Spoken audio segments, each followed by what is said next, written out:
I'd like to call the meeting to order. Start with the Pledge of Allegiance. Pledge of Allegiance to the flag of the United States of America and to the republic for which it stands, one nation, under God, indivisible, with liberty and justice for all.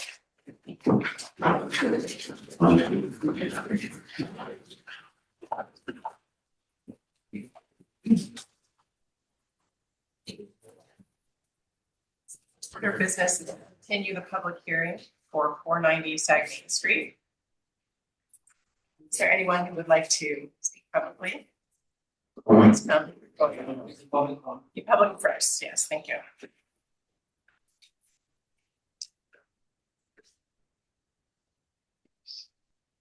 Is there anyone that would like to speak? Share any thoughts?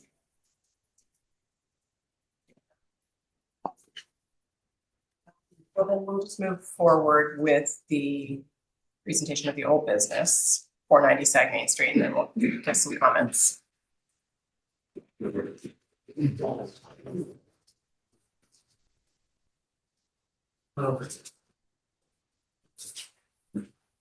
Oza Studio Architects. During the last public hearing, I think it was December 22nd, we heard from members of the public. And this commentary followed a broad theme that you've also pushed at the board since we first presented this design in May 2025. And this was the sensitivity to the glazing. I'll begin with some other comments and then end with this main topic of conversation. For page 2, this is what you see on the screen right now. We now have the access to this house via its own flag lot. That's one change. There was some public comment about the garage placement. While we made a valid case for the placement of this garage in this particular design, we have minimized the driveway to allow for a 3-point turn at the relevant locations right by the garage and nothing more. So we sort of tightened up what we could in this site plan. Please, the next one. Now I'm showing you two sets of views from this perspective. This is the east side of the house, and there'll be this view, and then there'll be another one that we will ask for. But the main thing I want to point out in this view is that the stair volumes, which in past designs jutted out, is now set back and flush with the facade. We've also reduced a third of the glazing at the entrance. More on this glazing reduction and the effect of the design in a few more slides. Next couple of slides, please, Pat. That's the next one, yeah. So here you see the garage and the pool house structure. You've wanted a sheet to kind of describe this relationship with the pool house. This you'll find at the end of the presentation today, and we can sort of discuss that further along. Next page, please. The night view. And then this is the view from the south. There's really no change here, as discussed earlier. The views of the pool house and the garage will come later. You see the volume of the garage on the right-hand side in the foreground here. Next, please. That's the night view. Okay. So the first thing I wanted to show you was this is the stone in the renderings. We have it sampled. So this is a Chinook ledge stone. It's a granite.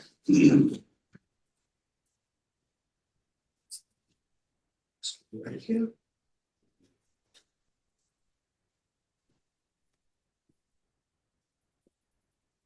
That's at the base of the house, or that's the And the fireplace, yep, exactly. Chimney, yeah. The two chimneys. Glazing. So this is now the sort of key feature what we're discussing here. So we met with an avian specialist after our meeting. We'd always wanted to obviously specify a product. So we met with Feather Friendly. It's a Canadian outfit. and they've been creating solutions to prevent deadly bird collisions since 2006. They did a lot of program work, and very interesting conversation. For the product, we landed on a UV-based product called Bird Divert. It's not very visible to the human eye, but all birds see in some UV spectrum, or most birds do see in some UV spectrum, so that is the product we're using. In this consultation, we had them assess our specific design. What about our design that is something that we can work on? And we had already been thinking about this, but they were very much in favor of our plan to relocate a third of the glazing, which in our current design faces the ag reserve, to now face into the courtyard.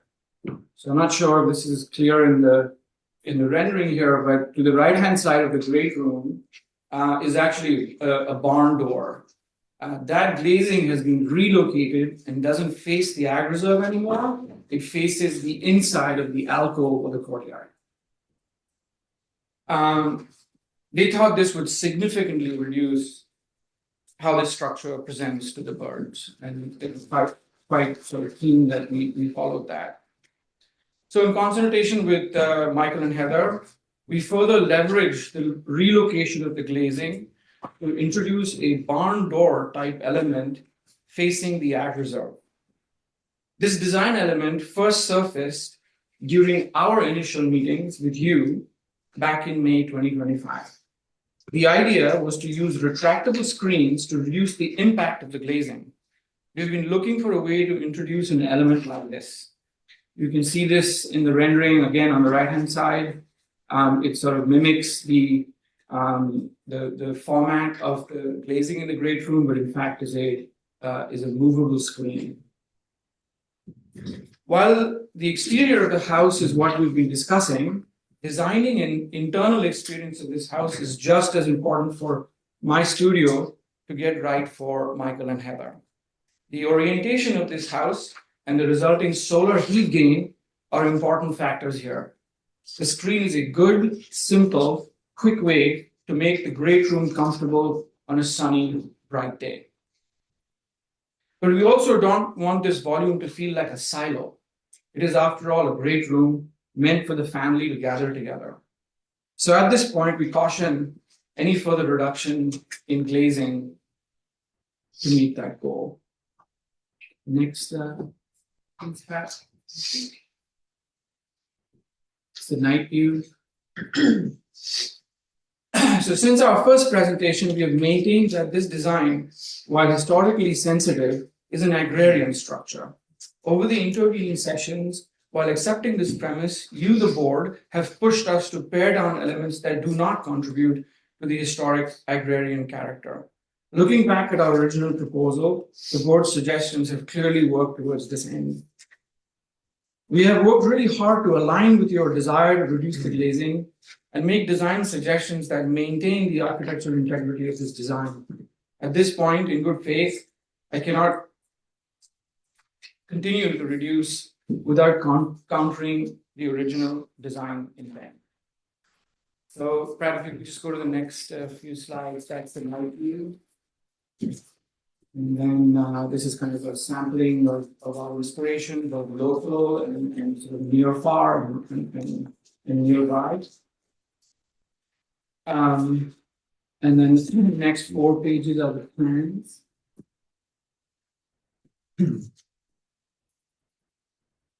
And that's the glazing percentage.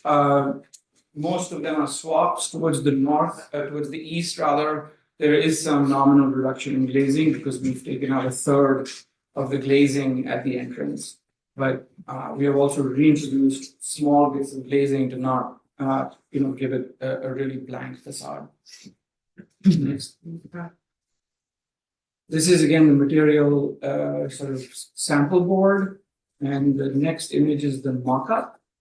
This time showing the interplay between the shingles in Alaskan yellow cedar and the vertical and horizontal elements in red cedar. I believe Miss Bloom had requested this to understand the facade better.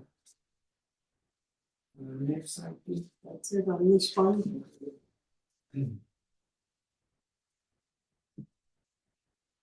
Yeah, that's the one. Yep. So that's the avian glass product. It's called Bird Divert, and as you can see, that's how it gets applied. It's aftermarket application. Next one, please. And that's the pool house in the garage.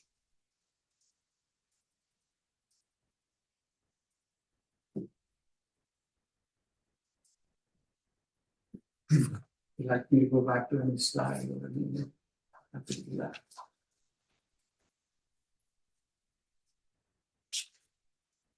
Is it possible to see a slide where all of the pool house garage and the home, maybe an aerial view of the plan? You can pull. Give me the site plan? Yeah. Yeah, Yes, please. that'd be page 1.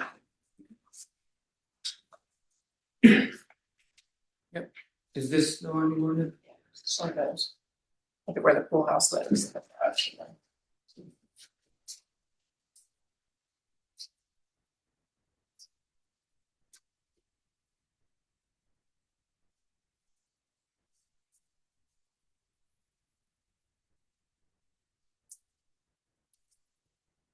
Okay.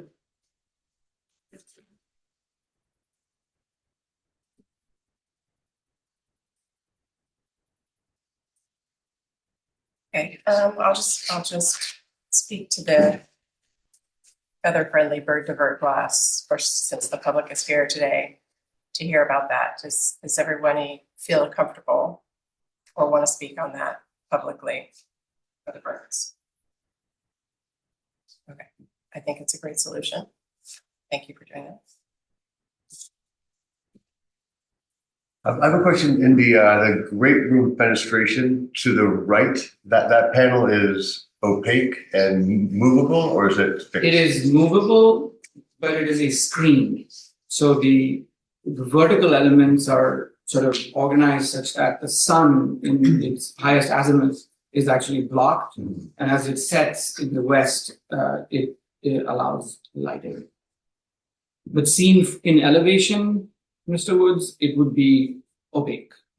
Is it? It's all wood. Is that what it is? That's correct.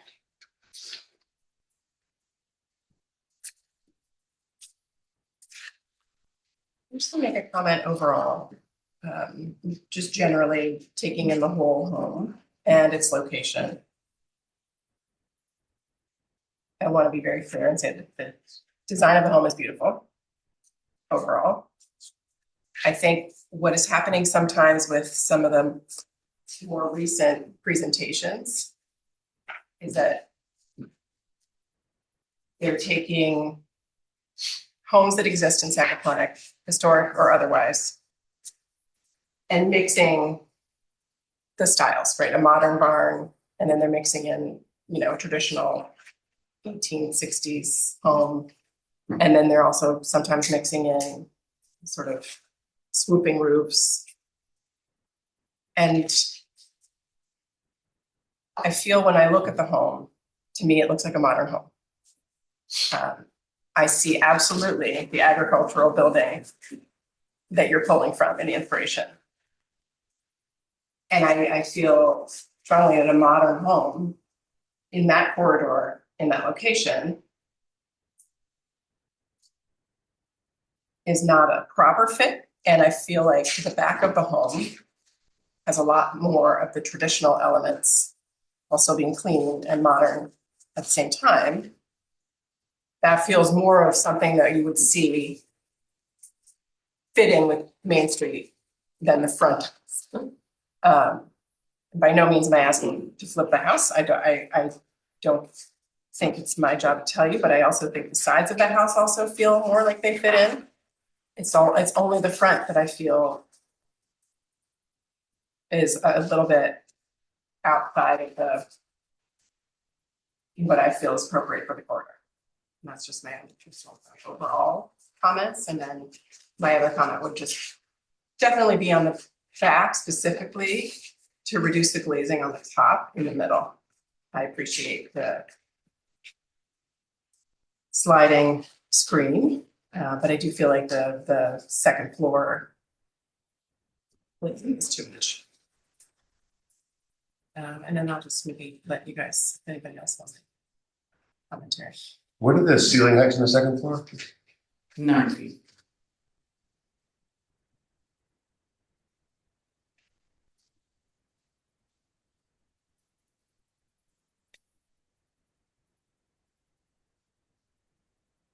What's behind the, I'm just a little confused about the wood slatted screen.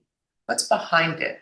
So if you can see this image, we've also reduced the same corollary of glazing on the other side.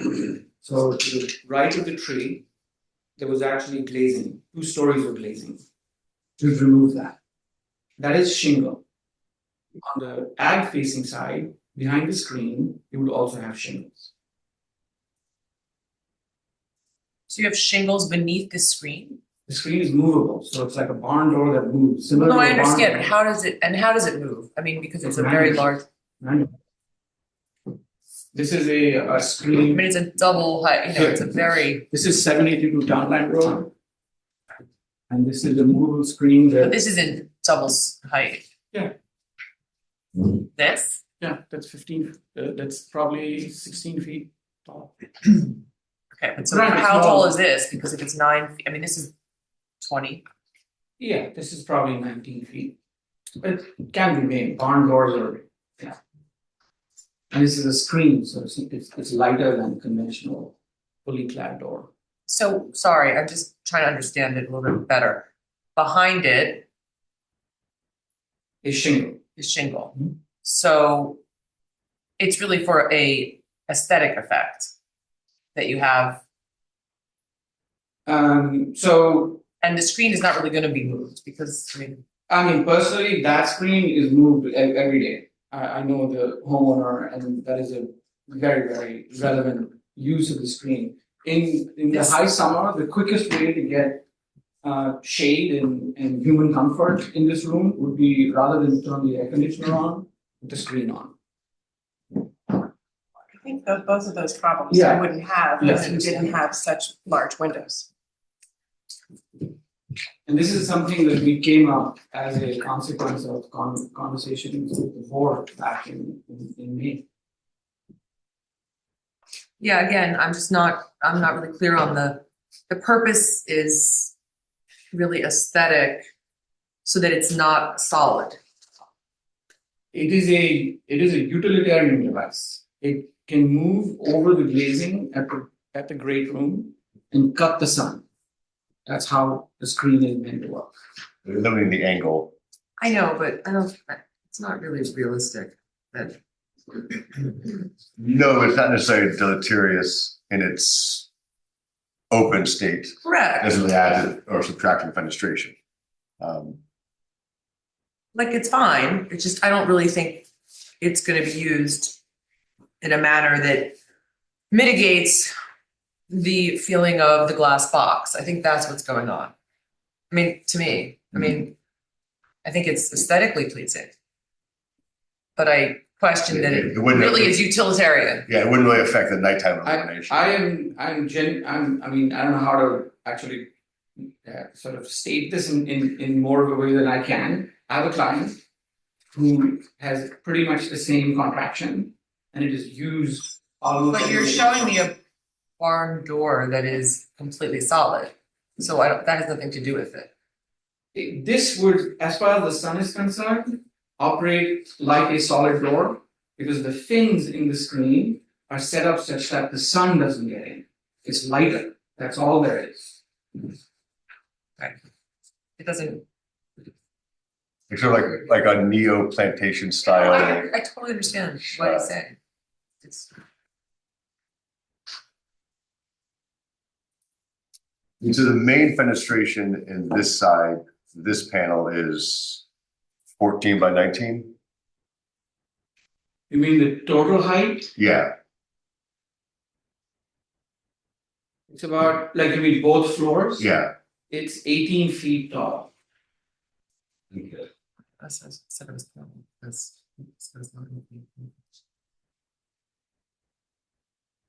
That's what I think the reaction is. I just feel like the windows on the second floor in that main area are too large. So large that you have to make that screen. And I think it's a little unnecessary. And I think that all the neighbors all around are gonna see it when even the tiniest bit of light is on. And I love that the idea on the main floor is that you can see right through the farm field. That's brilliant and beautiful, and I love that idea. I just think I think it's too much on the second floor. I think we showed you other houses in the neighborhood that have a similar quantity and percentage wise, actually more than what this design presents. And Chairman, one of the most important parts about this design is there's a bridge on the second level that you will see on the plan, which is where you get to see the agricultural reserve through the upper building. It is really at cross purposes to the design, or to just look at the design from one facet or one perspective. The internal experience and how it gets siloed is also critical to an investment this far. So the view from the bridge is the largest. The other house on the corner, Sag Main and Sagaponic Road, I think we determined they have 42% glazing. And I think our rear glazing is 23% or 22%. Mhm. So That was a long time ago, and I was not. I was on the board, but I was not in my current position. Yeah, and you know, we're not saying that that's what we want to ascribe to, but again, my point is architecturally, it is not just a big sheet of glass. It's changing the experience in the house. And we've taken that very facade and removed the third of it. That exact facade. And it's a big change for Michael and Heather. It wasn't easy to get across them.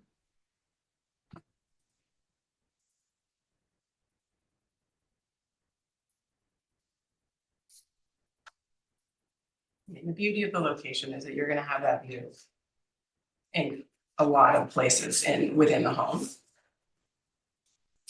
I don't think the bridge warrants that much glass. So the view from the second floor bridge is why you couldn't lower the fenestration anymore. Yeah, I mean, that's kind of where you get the most perspective. And not to say we have. Yeah. The last time we met, we removed a third of it. And then the third of the bridge doesn't have a view.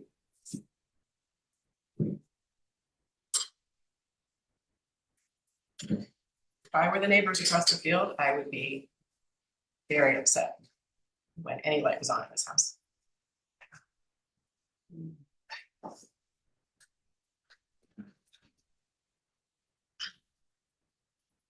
there was a public hearing on December 22nd and one also today.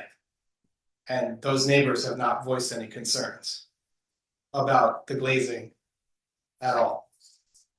Okay, well, So we. to be fair, I'm not sure how the news of the public hearing gets out, or if they even know what's happening. It will require some public notices beyond the scope of what the code requires, more than just the adjoining neighbors, so I think we've more than noticed the public, here for the second hearing.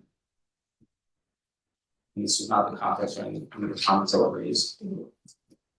Maybe have any significant reduction based on the comments. I mean, it's our job, regardless of neighbors speaking up for themselves, to make sure that they aren't blasted and able to enjoy the field themselves too, the way that they always want to. And just to point of order, this is Henry Weisberg. I'm a member of the public and I would like to be heard, including on this issue. Okay, please speak. Thank you. So speak now. Sure. Okay, so I have three. So I spoke at the last hearing. It's Henry Weisberg. I live at 521 Sag Main. So I am directly across the street from this lot. And I have three comments. And I addressed this last time as well. The garage is still very much an issue. It extends to, and this house is a little bit odd because what we're looking at on the screen right now is really, I think, the front of the house, and the street facing side of the house is, in the minds of the designer, really the back of the house. But what we're going to see is the back of the house. In the back of the house, the prominent The most prominent feature, because it's really closest to the street, is the garage, which is now 3 doors wide rather than 2 doors wide. As I pointed out at the last hearing, this is atypical of every other house on this strip of Main Street in having the garage in the front. The garage should be moved so that it's not visible to the street or only slightly visible to the street, in common with every other house on Main Street. The garage is also accompanied by a still very large, what I would call parking lot. And the street is going to see during the day an open garage doors, 3 of them, and a whole lot of cars. And that is not consistent with Main Street Sagaponack, and that is really not what we should have to endure. So I think the garage needs to be moved elsewhere on the property. So that's point number one. Point number two, I just share the comments made by the chair. The east-facing facade is not consistent with Main Street. I just don't understand what those two big lean-tos are on either side of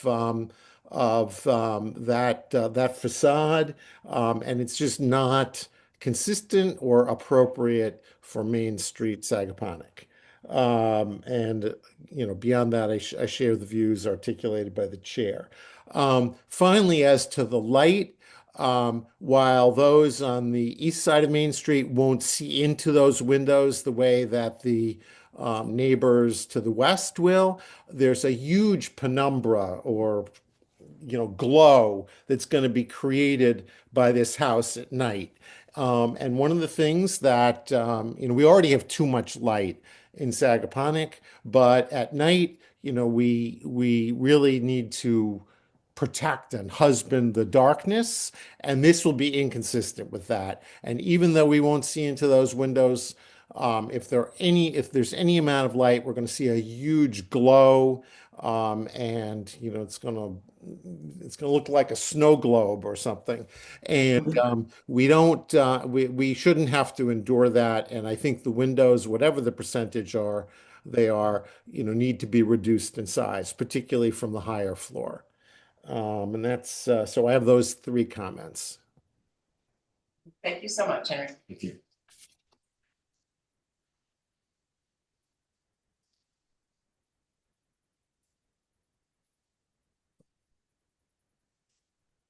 I'll just reference a garage comment. I agree with Henry, actually, and I'm wondering if there's, and I mean, I know that your pool house and the general play will be in the back, but is there any way to tuck it anywhere that isn't? So for starters, I think we have to get the sort of language correct. The garage does not face the street. The garage faces the parking lot for Sag General Store. If one was standing at the garage and looking quote unquote back at the street, they would be looking at the fence beyond which there would be vehicles. So I think we are applying a sort of a typological reason to a very specific instance. And as Brian mentioned when we were here last, the reason why garages are in the back is because the lots are too narrow. That is the reason why they're at the back in the adjoining properties. We're effectively further back than every single other property that is on Main Street, given our garage location. And again, it does not face the street. It faces the back of a parking lot.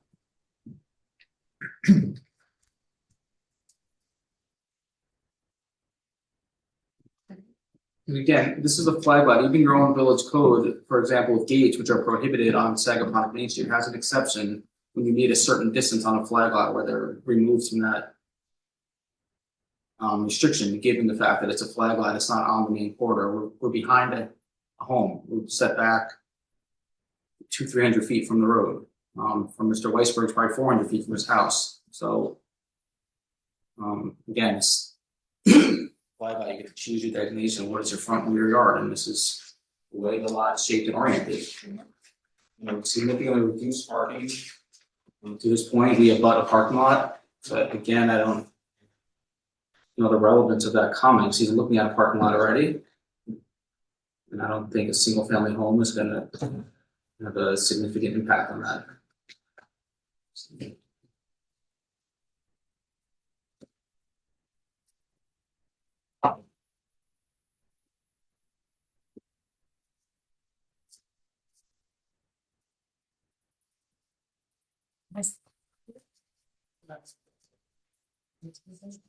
Can't be able to get through this.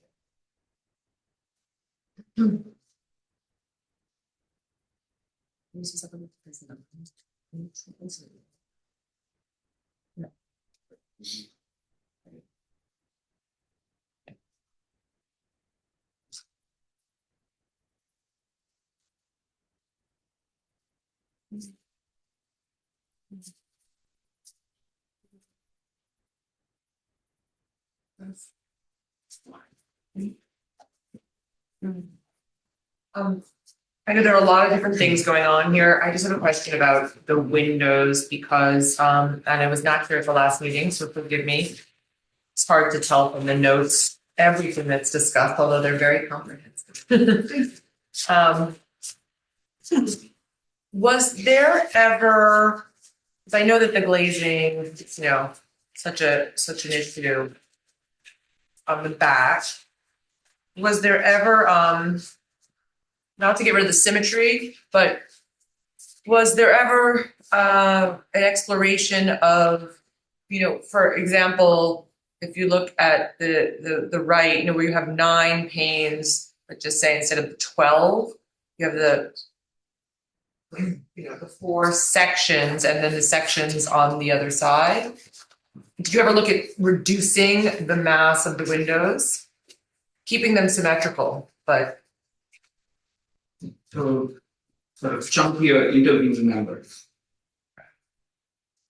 We've already done that. So I'm not saying, just prior to. I'm trying to look at it from a perspective of if I had to I understand what you're reduce saying. it, but keep the aesthetic, and how would that be Right. perceived? So we already did that. So prior to this conversation, the horizontal sort of fascia elements were as wide as the verticals to keep the sense of openness. So So they were very thin. They were very thin. So now there's a broad band across the middle of this structure.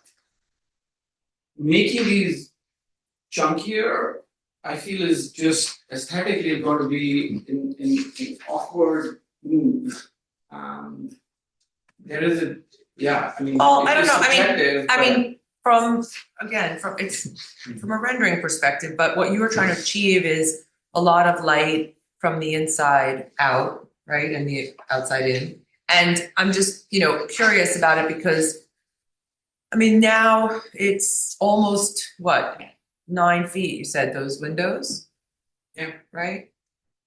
So Well, the height is 9 feet because the band in the middle is 2 feet. The windows, turn out to be like 8 feet each, or something like that. But yeah. So it's 8 feet high and how wide? Each of the, Like 6 and change.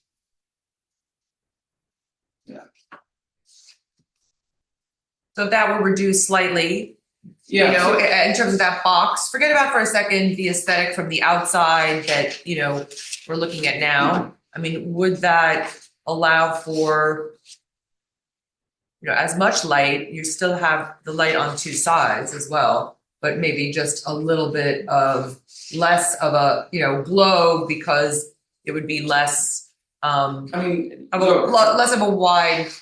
I'm not saying this is a Swiss watch and changes can be made. There, we have to understand there is a point at which there is you do this and we're good. Maybe you can't do that, but the point of the matter is. Well, I think this is one of the gating issues, so I'm just bringing it up as an option. I don't know that it's a good idea at all. I'm just saying, because it feels like that's one of the. So as you're aware, we've been here since May. So we've tried and done everything and made studies to say, what is going to happen to this in the long run? And architecture is a subjective field. at some levels, I'm just. Well, this isn't really, but I think that I think the architecture is beautiful and I think the architecture is very calm. And I mean, I don't think that there's much like architectural difference. You're really just talking about wanting to have larger windows and more light, which I completely understand as well. And you do have all of the agrarian, land and the field that totally makes sense. I know what you're trying to accomplish really doesn't have that much to do with, if the windows were a little bit smaller. I mean, architecturally, it's really more about light and view, which I totally understand also. So all I'm saying is if this is still an issue, which, maybe it's not, but forget about percentage. I think it's just perception of, because percentage is also very hard.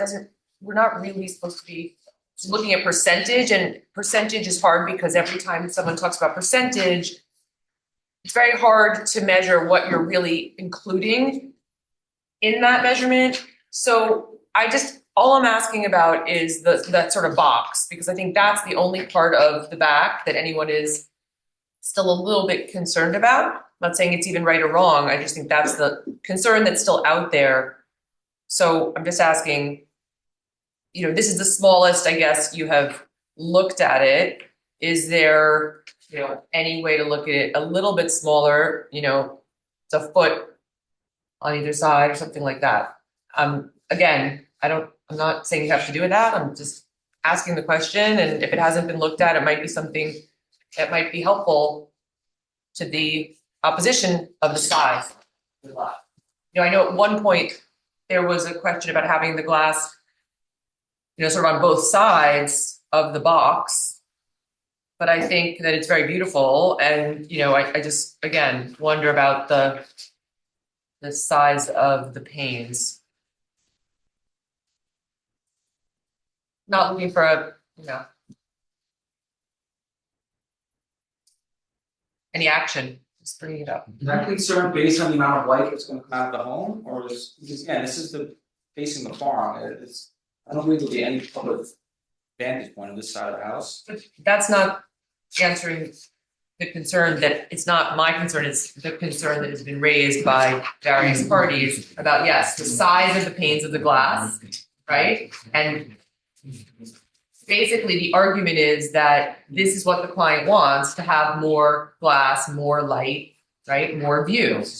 I totally understand, but there are a lot of clients and owners in Sagaponic who want a lot of different things that may have been grandfathered in the past, or that, may not be aesthetically what they want now. But that's the beauty of Sagaponic also, and there are rules we have to live within. And so I'm just asking the question, because it feels like the only reason, and maybe that would satisfy and move things forward a little bit more. That's all I'm asking. The operative word right now is maybe.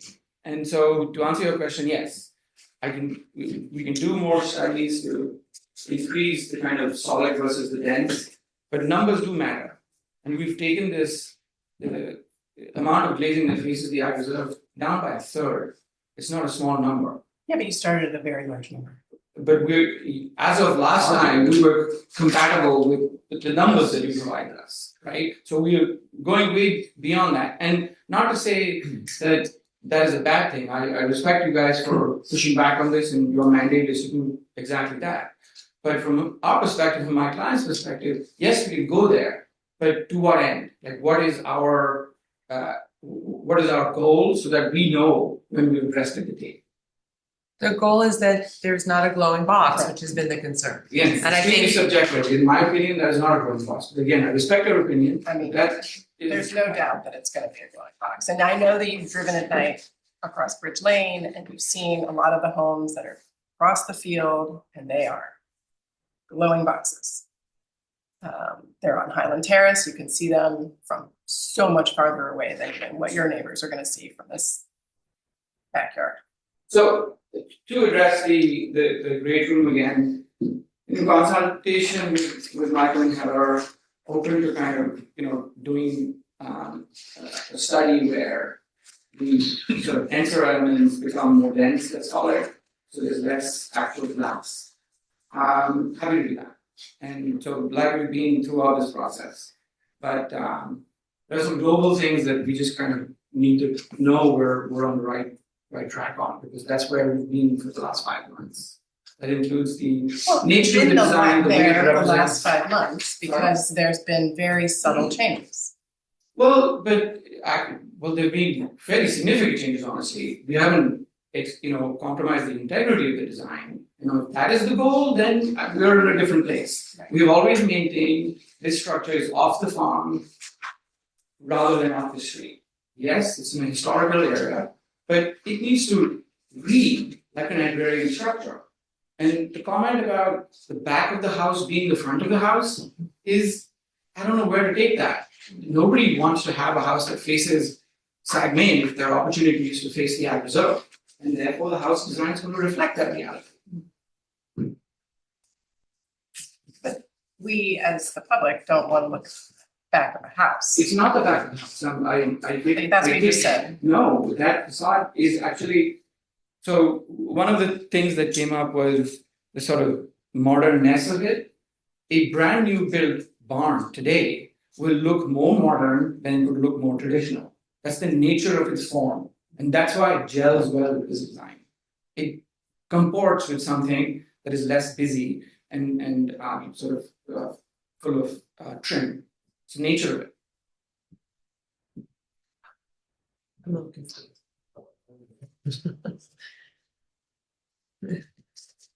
So when you drive down Sag Main Street and then you look past number 500, that farmhouse, you have to get through that farmhouse 350 feet before you see the quote street facing view, which had glazing down just from the last meeting by a third in the front, and then no glazing in the garage.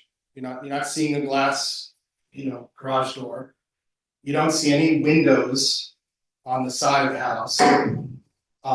So the light emanating from the front not only has to get through screening of plantings and trees, but number 500 and all that screening, and then hit the street at 350 feet away. So any light really emanating from this home is going to be in the rear of the house, which is by design, so that you're impacting the reserve and then you're viewing the reserve. You're seeing the reserves.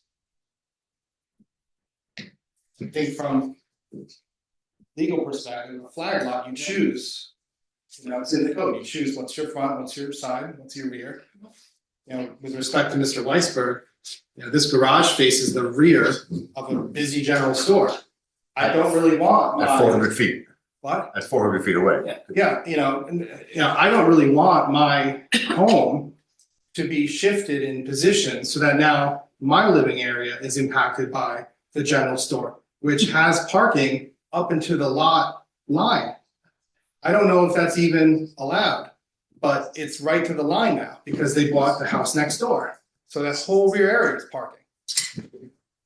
Why have you chosen to drive all the way across the front of the home and have the garage on the far side versus if the driveway's here, why would you not situate the garage on this side? I'm just curious. Because the garage, at least for me, Eli can speak to the architecture of it, the garage is blocking the general store area. And I don't want to have the garage next to the corner of the property where you're now walking to the kitchen, which is on the other side. And then also you have a potential for a future ag barn.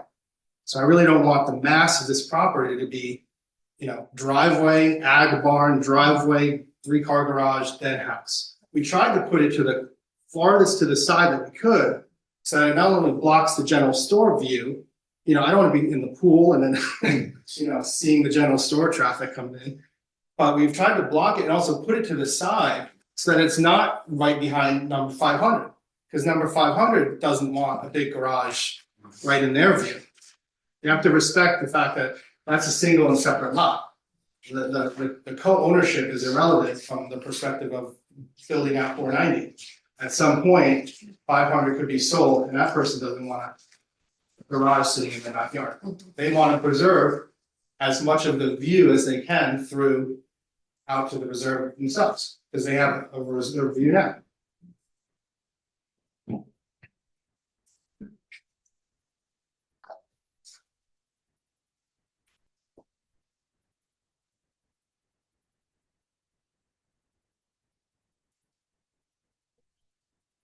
I have a different question on the front.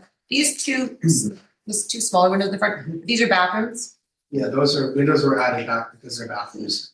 I think the bathroom should have a little window. So those are bathrooms. Do you think that?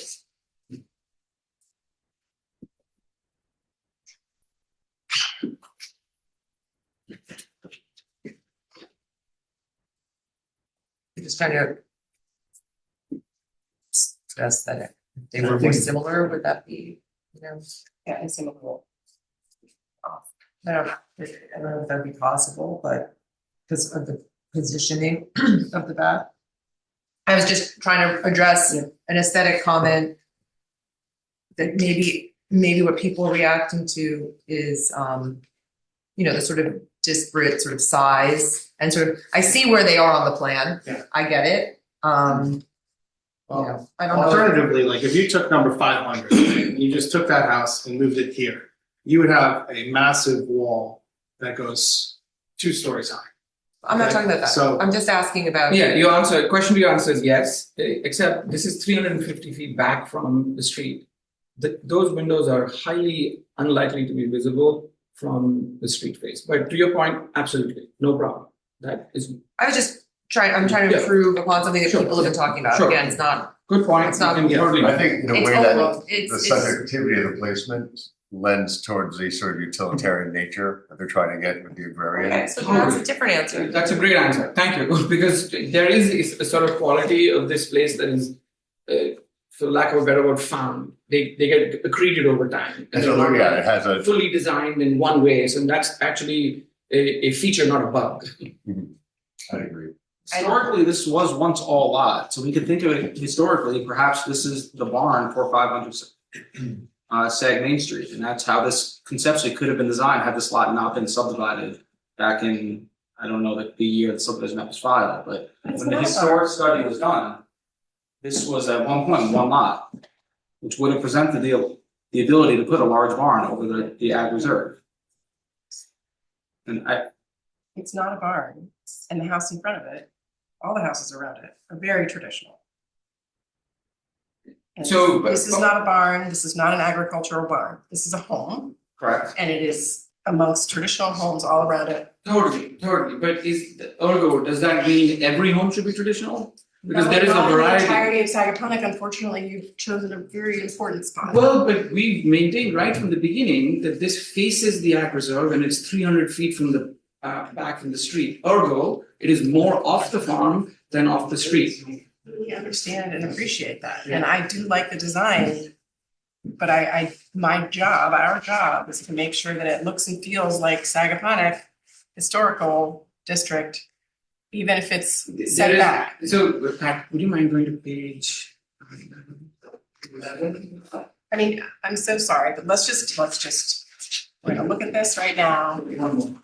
and if you were me and you had my job, is this a house you feel like fits in on Sag Main Street? Yeah, but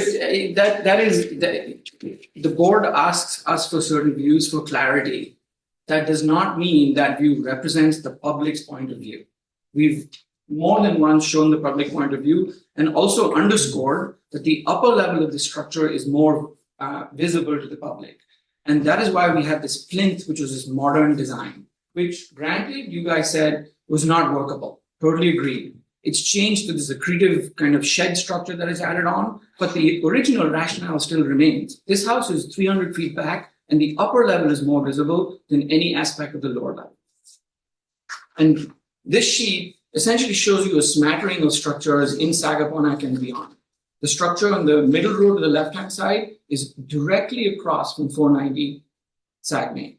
That is not a traditional house. That is an agrarian structure.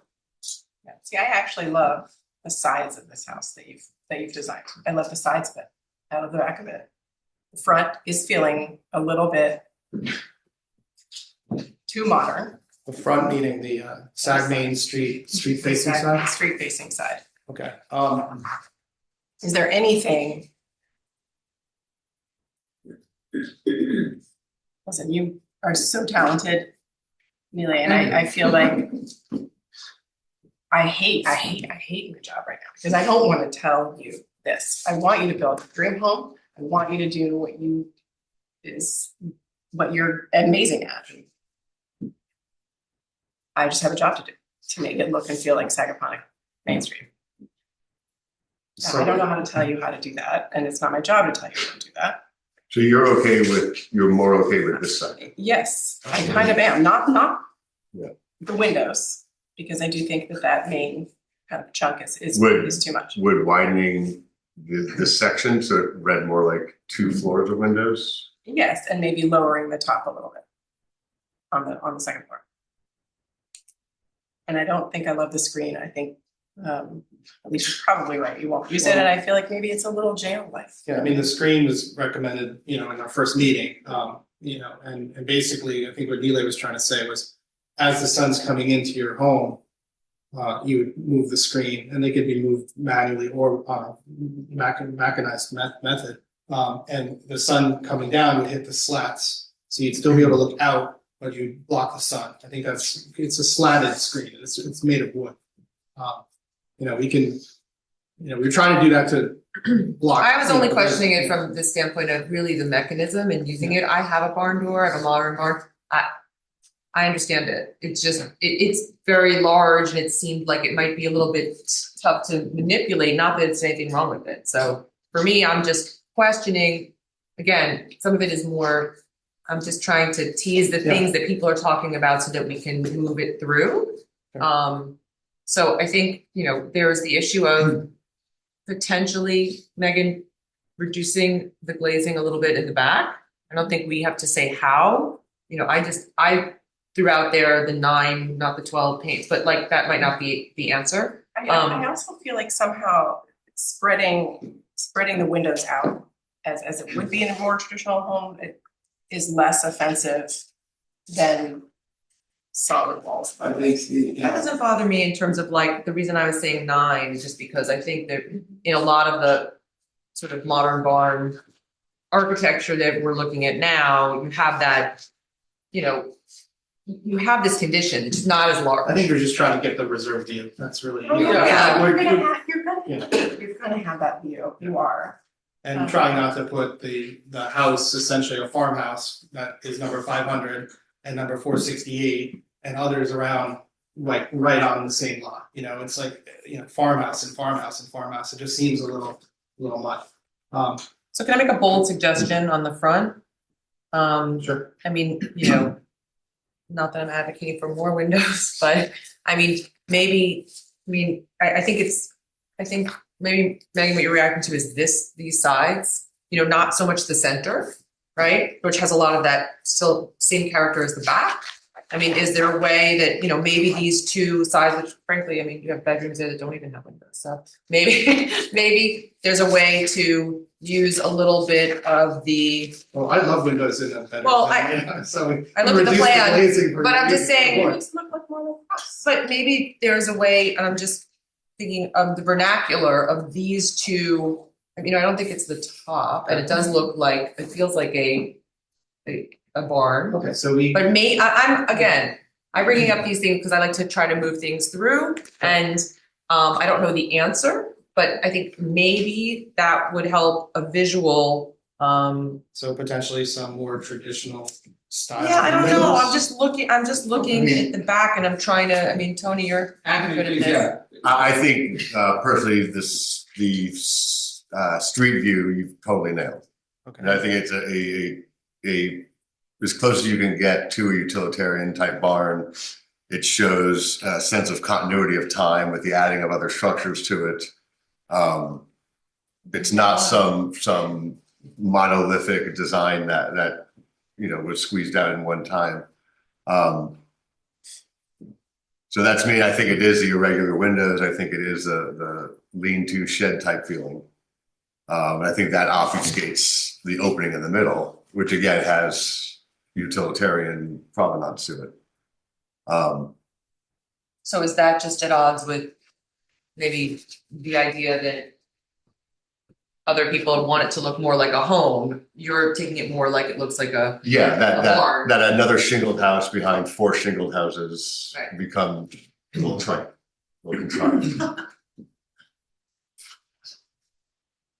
Yeah, I totally agree with that. That's kind of that's how. I mean, historically, your house, like mine, went to right on Sag Main Street to Yeah. get your eggs. Yeah. Yeah, but so to the point about windows, again, in terms of design exploration, we're happy to. The reason obviously is because of the, sincere concern about the amount of glazing. And we take the glazing as sort of a bank. If we've used it up in an area that we feel is architecturally significant, we don't get to have it in other spaces. I guess what I was thinking is ideally that maybe would satisfy everybody a little bit, but maybe, Tony, you find it what it is. I was thinking reduce the back a little bit and take some of it and do something in the front that feels a little bit more, maybe it gives your bedrooms a little light, but again, I don't want to redesign. That was just a suggestion. Maybe would satisfy a little bit for everybody. I don't know. I think we leave it to. Can I do some? Lee, please.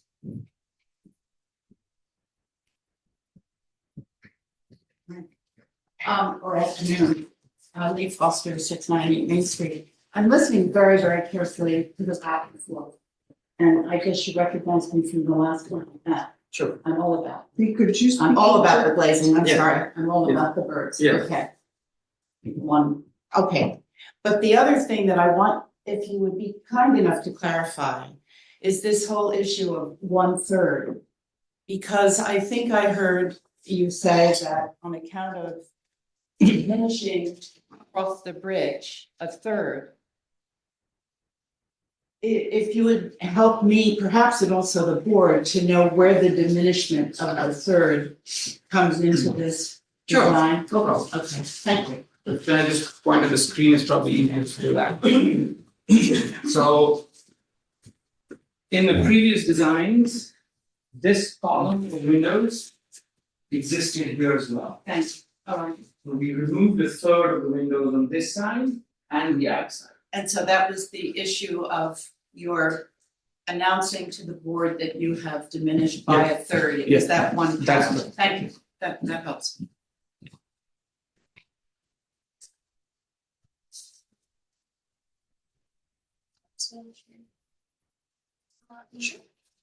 It seems that there were 3 very prevalent issues from last meeting. So one was births. Thank you for remedying that. I think that was seems across the board, everyone seems happy with that solution.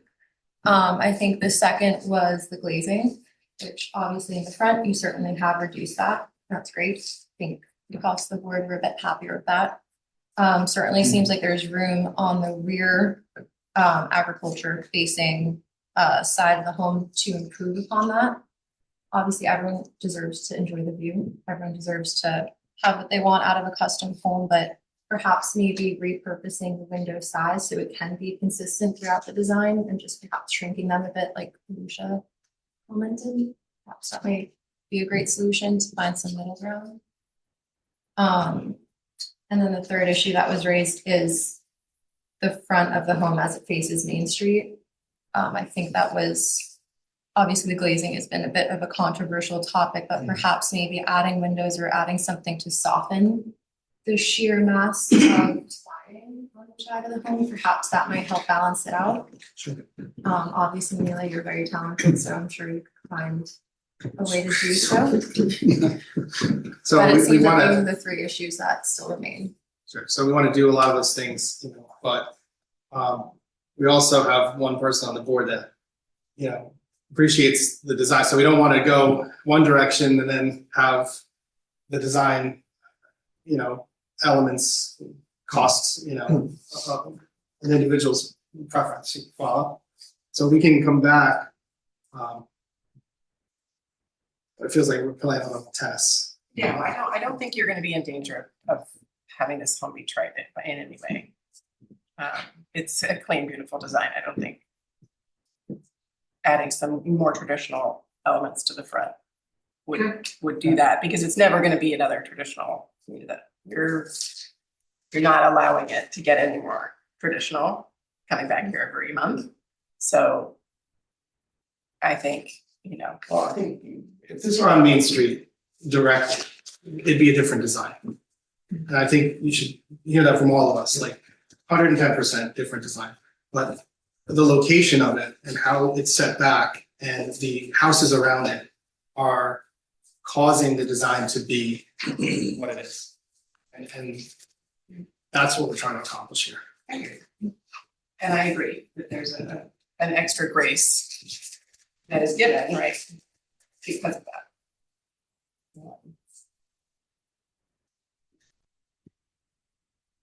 So I'm not comfortable approving it as is. I think I'll just make the 2 points that I feel need attention with adding some traditional element that you feel is workable with the current design on the front. And then on the back, if you would kindly reduce the center north facing and east facing windows, whether it be just on the top or condensing them to the 9. For Alicia's comment, West facing. thank you, west facing. Thank you so much. Would be really helpful. And Henry Weisberg, I so appreciate your comments, especially on the garage. I think because there's a pool in the front. If you look at the overview, you know, there's the house that's on the street actually in front of it. There's a pool there. There's some, hopefully some trees and things that will hide the garage a bit. I agree that's also not what I would like to see riding my bike down the street. But I also feel like you might be a little bit right putting the garage next to all the other cars from the Zach store. That's wise. So, and would I want to see it on the other side? No, because if I'm riding my bike down this way, I look right into that. You're going to kind of see it either way. And I understand you don't want it in the back because that's where your pool and patio stuff is. So I don't know if there's much to be done there. Those are my comments.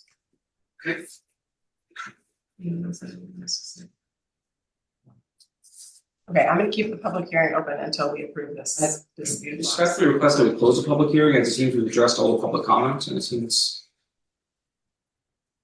That's fair, but I don't think the comments have been so egregious or distracting that we've delayed much more. I think they're valid, and I think if we give people another month, that's okay. Are you able to act next month with the public record still open? I still think May I make a comment at this point? Yes, can you identify yourself, please? Yeah, of course. I'm Patrick Dawson, and I own 651 Sagaponack Road, which is directly north of where the house is, and have owned it for 30 odd years. First of all, I think it's fair to say that the Nardis and their architects have made a good faith effort to build a house that's not in the vein of some of the more offensive things that we've seen over 30 years in Sagaponack. So that's to their credit. The only comment that I would make as a neighbor, I heard someone say, I don't know who it was because I can't, the view of the meeting room is rather small on my computer, but somebody said that none of the neighbors had made any objections to the issue of what was referred to as the glowing light box in the back. That would be my concern. So I will raise that concern, which is not off point from what another member of the board or other members of the board have said about the idea of too much light extending into the farm field. But that would be a concern of mine, and how the architects and the Nardis address that. I'm not an architect, so I can't really say what their method should be, but I would add my voice to the idea that if there's an enormous amount of light rolling out into that lovely agricultural reserve, that would be a concern. Thanks very much. And for the record, that was me, Mr. Dawson. So Michael Nardi. And so, Okay. but thank you for your feedback. I do appreciate it. No, it's all right. I just want to let you know who said it. So. I was sincere in the sense that it's I'm not saying that I've been looking at that farm field, that empty farm field for 30 years.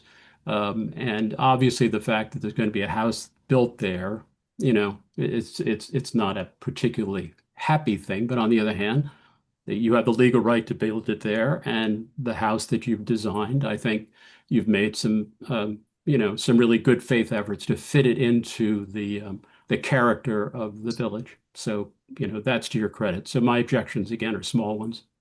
Sure, thank you. And we look forward to opening up the views from the street as well for those driving down Sag Main. Yeah, that's exciting. Okay, does anybody on the board have any other comments? Okay, all right, I'll make a motion to adjourn this. I'm keeping the public hearing open and thanks.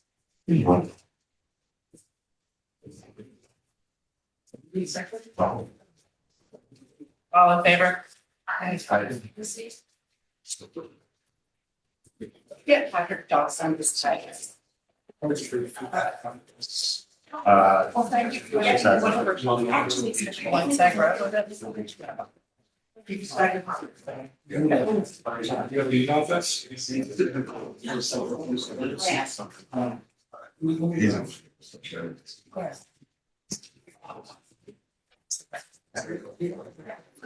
Okay, I am so sorry because you're setting up already. There is an applicant, Catherine Ross, for 70 Old Farm Road that I'm gonna actually push forward because she's got something that she has got to go to. It's okay. I'm sorry, thank you.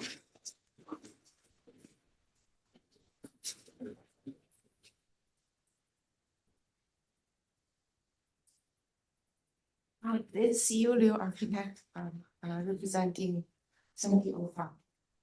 You didn't need to speak a lot. Okay, 70 Old Farm. This is a one-story house. We're demolishing the existing house with the pool and a little cottage. We're gonna do a new one-story house. Would you mind to? We just do just the demo for right now. Oh, okay. Yeah, this is what we're gonna demolish. It's 80s top box. No, that's not That's it. It's awful. Do you know the architect? Was there an architect on file or who? This is the Built whole one. one. Do you know the architect who built this home? It was. Wait, it was so long ago. So I mean, I've been there over 30 years. It was a spec builder. Oh, was it? Just see it. Give me a moment, I'll. Yeah, no rush. It's something we like to know just in case on the off chance. No. Okay. If not, Carol Lee Shepherd. Carol Lee Shepherd, correct. That's it. Wow. And that was, I don't know, I had to be over 30 years ago. 1984.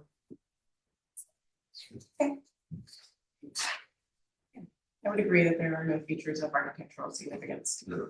So you don't have any issues? I'd like to make a motion to approve the demolition of 70 Old Farm Road. Second, all in favor? Aye. There you have it. Sorry, here. The demolition is approved. Yes, thank you. Move on to the new construction plans. This is a good thing, because that is so awful. It is so dated. It is, it's, thank you. It's exciting, it's exciting. Okay.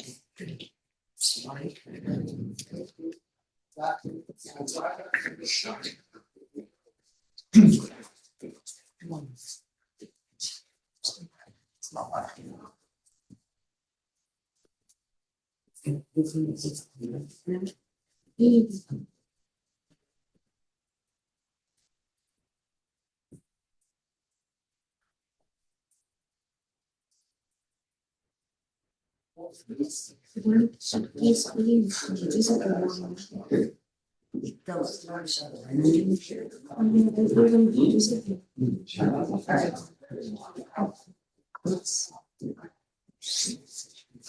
Just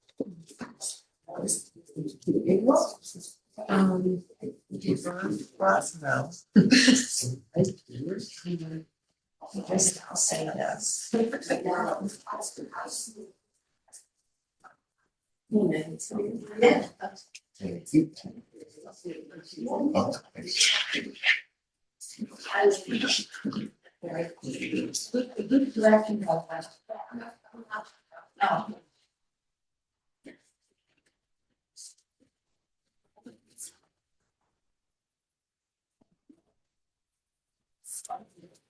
Where did we get the sheet? Oh, you.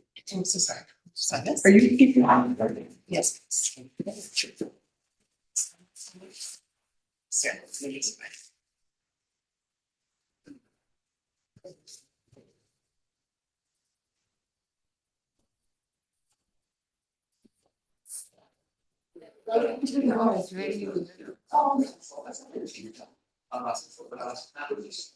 Okay. We're ready to. Yeah, so house is it's just a one story and it's just gonna have a cedar roof, cedar siding. And there are certain area we have wet stucco, and then we have white windows, and white trim, white gutter. And I think it's pretty straightforward and it's not very tall.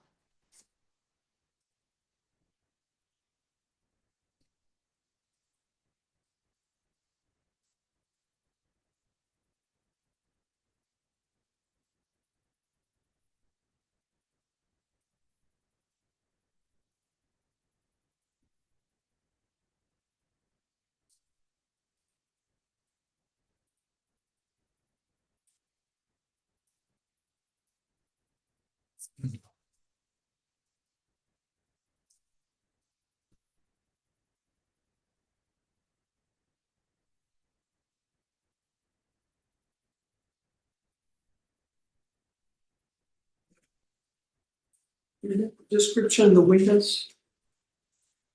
What color is the trim? It's gonna be white.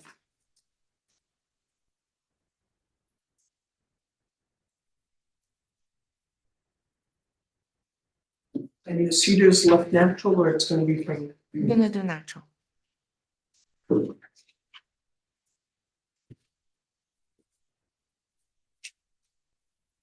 Oh, I'm sorry. I think it's Did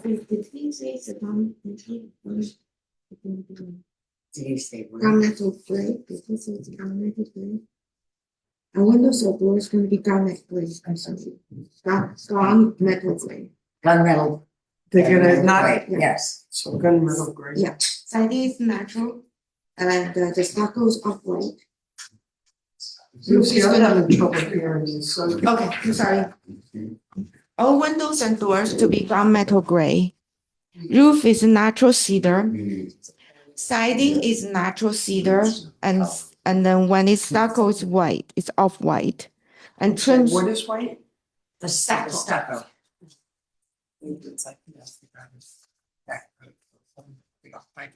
Okay. Yeah, I think he wrote it differently. The front door and garage door is all going to be that gray. Now, the sheet I have says stucco is Swiss coffee. Yeah, I think there's some kind of Swiss coffee is the color name? Swiss coffee Is the stucco is what it says. Swiss coffee is a lot of white. It's like very creamy. This didn't print out correctly. Okay, well, maybe you could bring a paint sample. Yes, we will.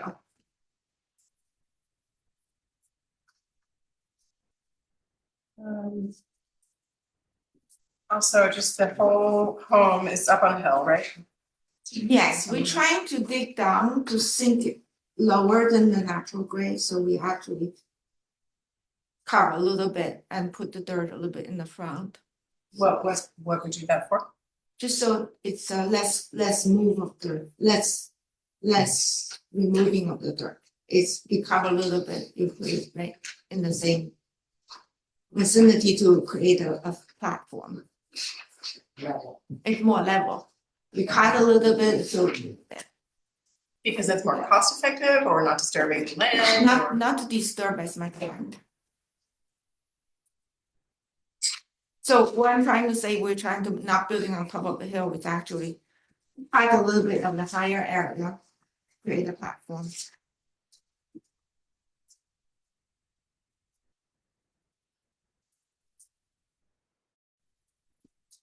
I don't think I have an issue with the general structure of the home. There's nothing offensive about it, surely. I do think the glazing on the south side is too much, 39. Sorry, the east. The glazing, I would like to point it out that the glazing that's where the doors are, the sliding doors are, they actually is inside a screened in porch.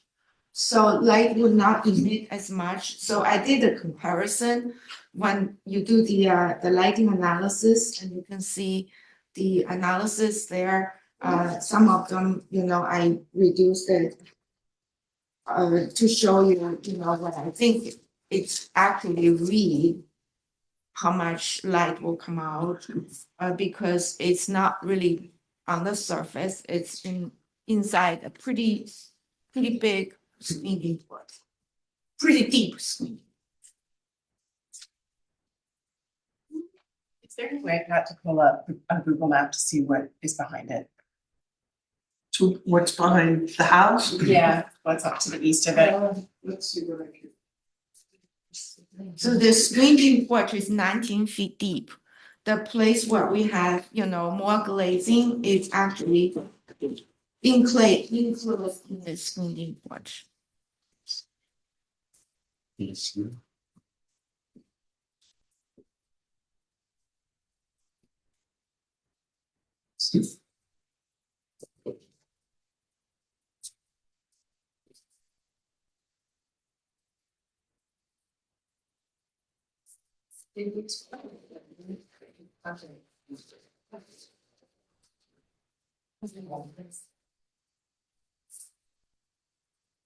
area is, Okay, so we got other things behind it. yeah. 19 feet. And we have quite little bit of glazing on the north side, those are all below average. Hopefully we compensate a little bit more. Think of that, I have. Thank you.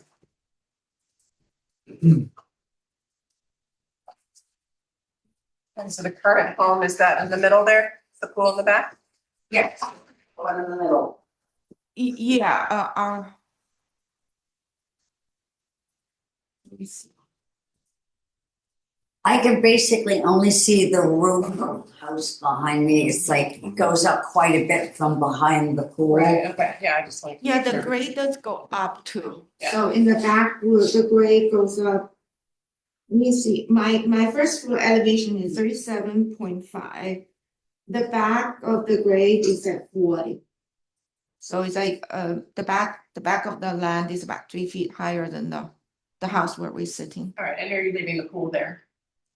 It won't be in that exact location. You No, say you're taking that pool away. Yes, that pool's gonna come out, yes.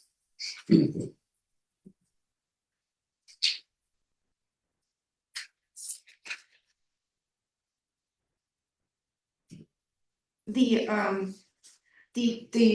place where you think there is a lot of growth is actually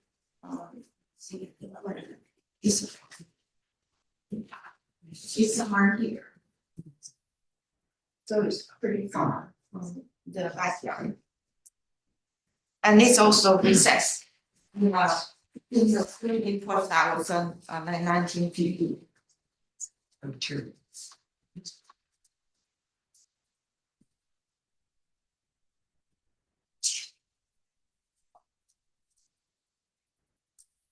I'm a little tricky to tell what's happening exactly with materials and the dimensions with the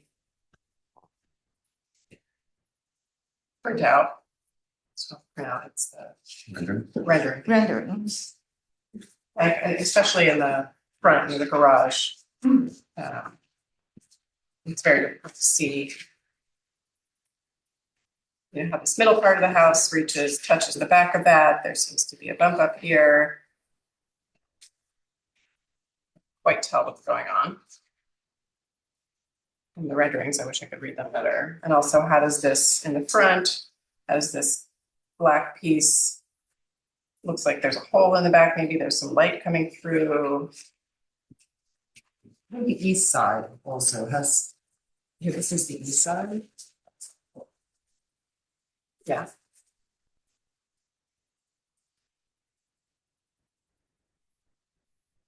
Maybe you could describe a little bit more what's happening with the architecture for us. So the front portico, we have a piece that's darker. I apologize, we didn't specify a color for that. Okay. Probably if we're gonna do gunmetal window, gunmetal gray for the windows, we're gonna do the same color to match. And that's what I'm thinking we're gonna do. Does this portico touch the home that's behind it? Or is it just like a? Only just in the front, only just like the canopy. And also the recessed area where the front door is. Is it a solid roof or it? It's a flat roof on the top, yes. It's a flat canopy. It just looks like there's a light coming. Nothing that one. Yeah.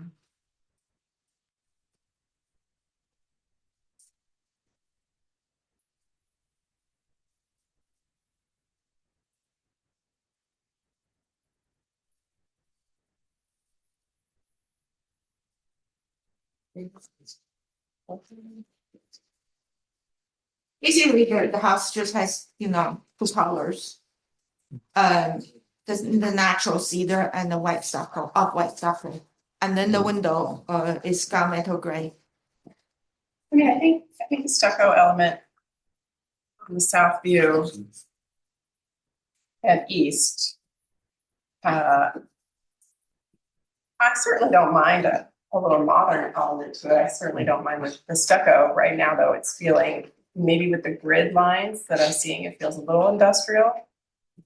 You just see the renderings. Okay. Maybe. Yeah, we'll do a little bit better rendering, more photorealistic. Yeah, and I can't tell with the crisscross lines in the middle center part of the stucco. It's just a little like a one inch recess.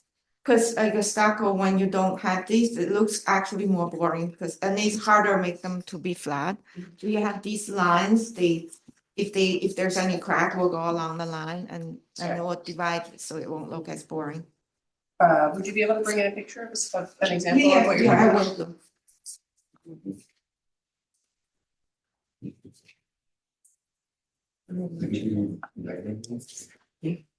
I think some night renderings would be great too of what the light emissions would feel like. In the back. I think in the back, it exceeds slightly what normally we go for. But I think a lot of that speaks to the overall modesty of the structure itself. Okay. So providing more detailed, realistic renderings could help your case. Also, are there stairs happening here behind? Is that because of the grade? It's a basement staircase to go, the aerial, which staircase? You're talking about the one in the back, right? Well, it looks on Sort of a. Yeah, there is a staircase in the back.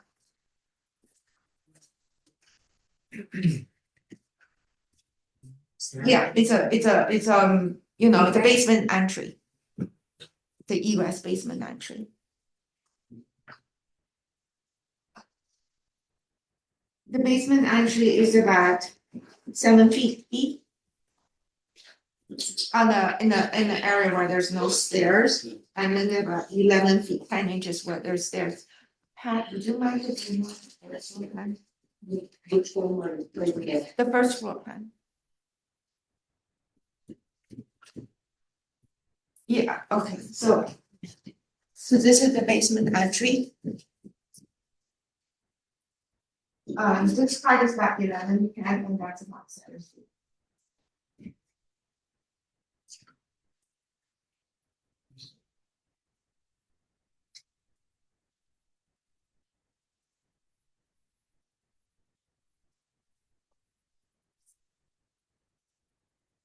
Does anybody else have any further comments other than maybe looking? Sharing better renderings, you know, I don't wanna hold you up too much in the design process. And I worry that without better renderings, I'm gonna make further, with the better renderings next month, I'm gonna make further design comments, which I'm not making now because I can't see. I can see well. I got it, understood. Tony, do you wanna add anything or? And maybe, if we could get, some, material samples of the stucco. Okay. So we need more rendering.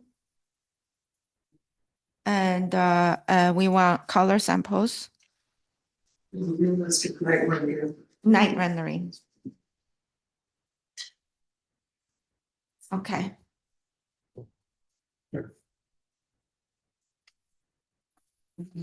I think the renderings are on an angle. Two of them are on an angle. I would love to see renderings straight east, straight south, and south. Straight east and straight south.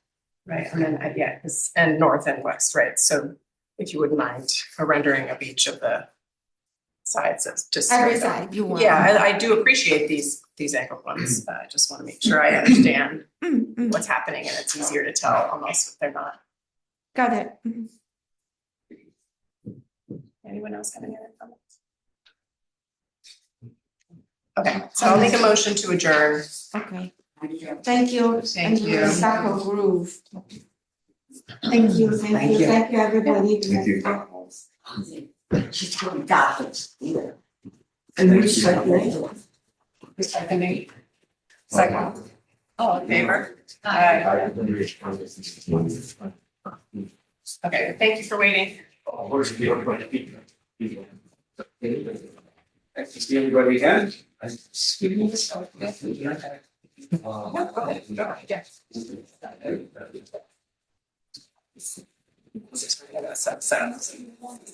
1 second. That's awesome.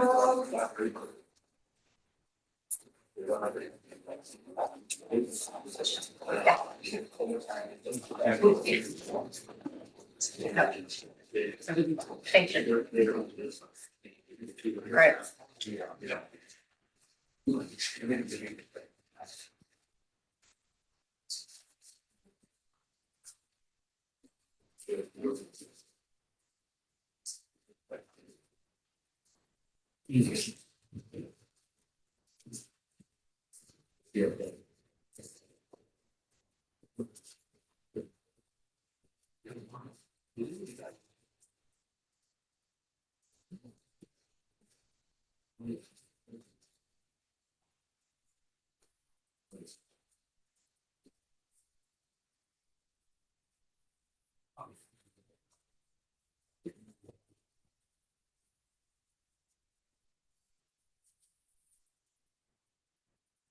I would take a motion to approve the minutes. Well, Alicia's gone. Second. All in favor?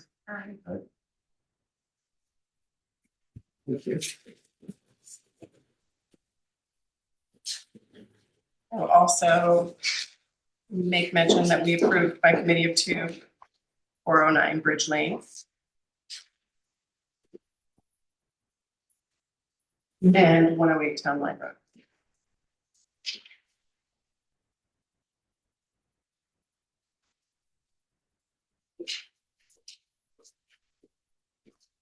So we're gonna move on to 99 Farmview Drive. It is Alicia. Absolutely. Thank you. Thank you.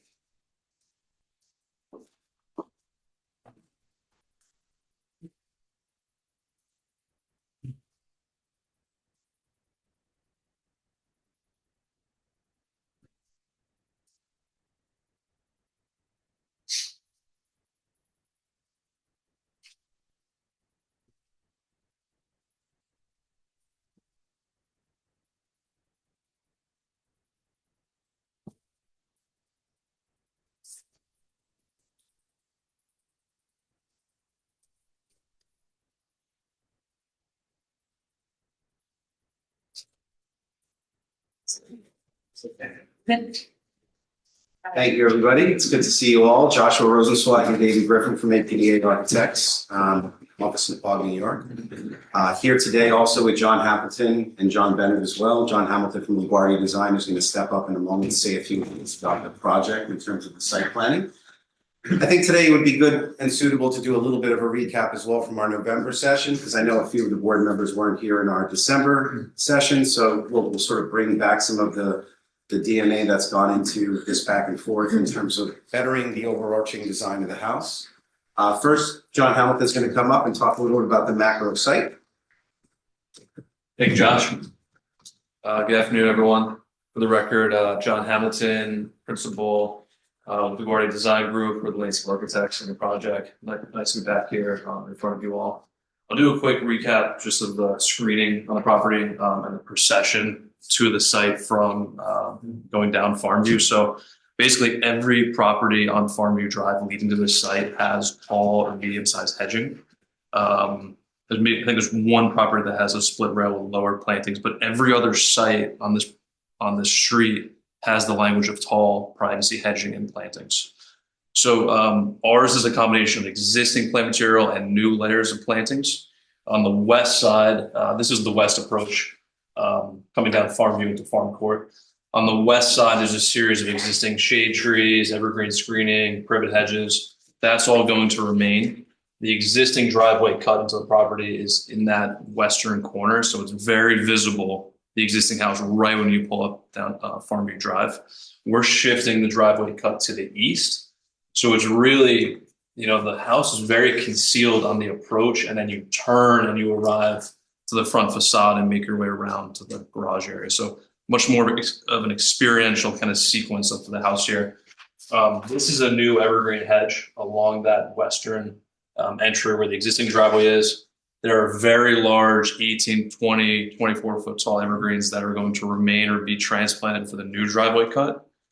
There's also existing evergreens in this corner triangle here. And then this is that existing Leyland hedge that we talked about the last hearing, all down Farm Court. It is unsheared right now. We would recommend the client will shear over time, keep it at about 10 to 12 feet. But that is already in place along Farm Court. And then the back southern side here is a very large existing privet hedge that will remain. That's the border of the property. Inside that, we will also be layering it with shade trees, evergreens, a huge amount of plantings to really anchor the house and set it in the landscape.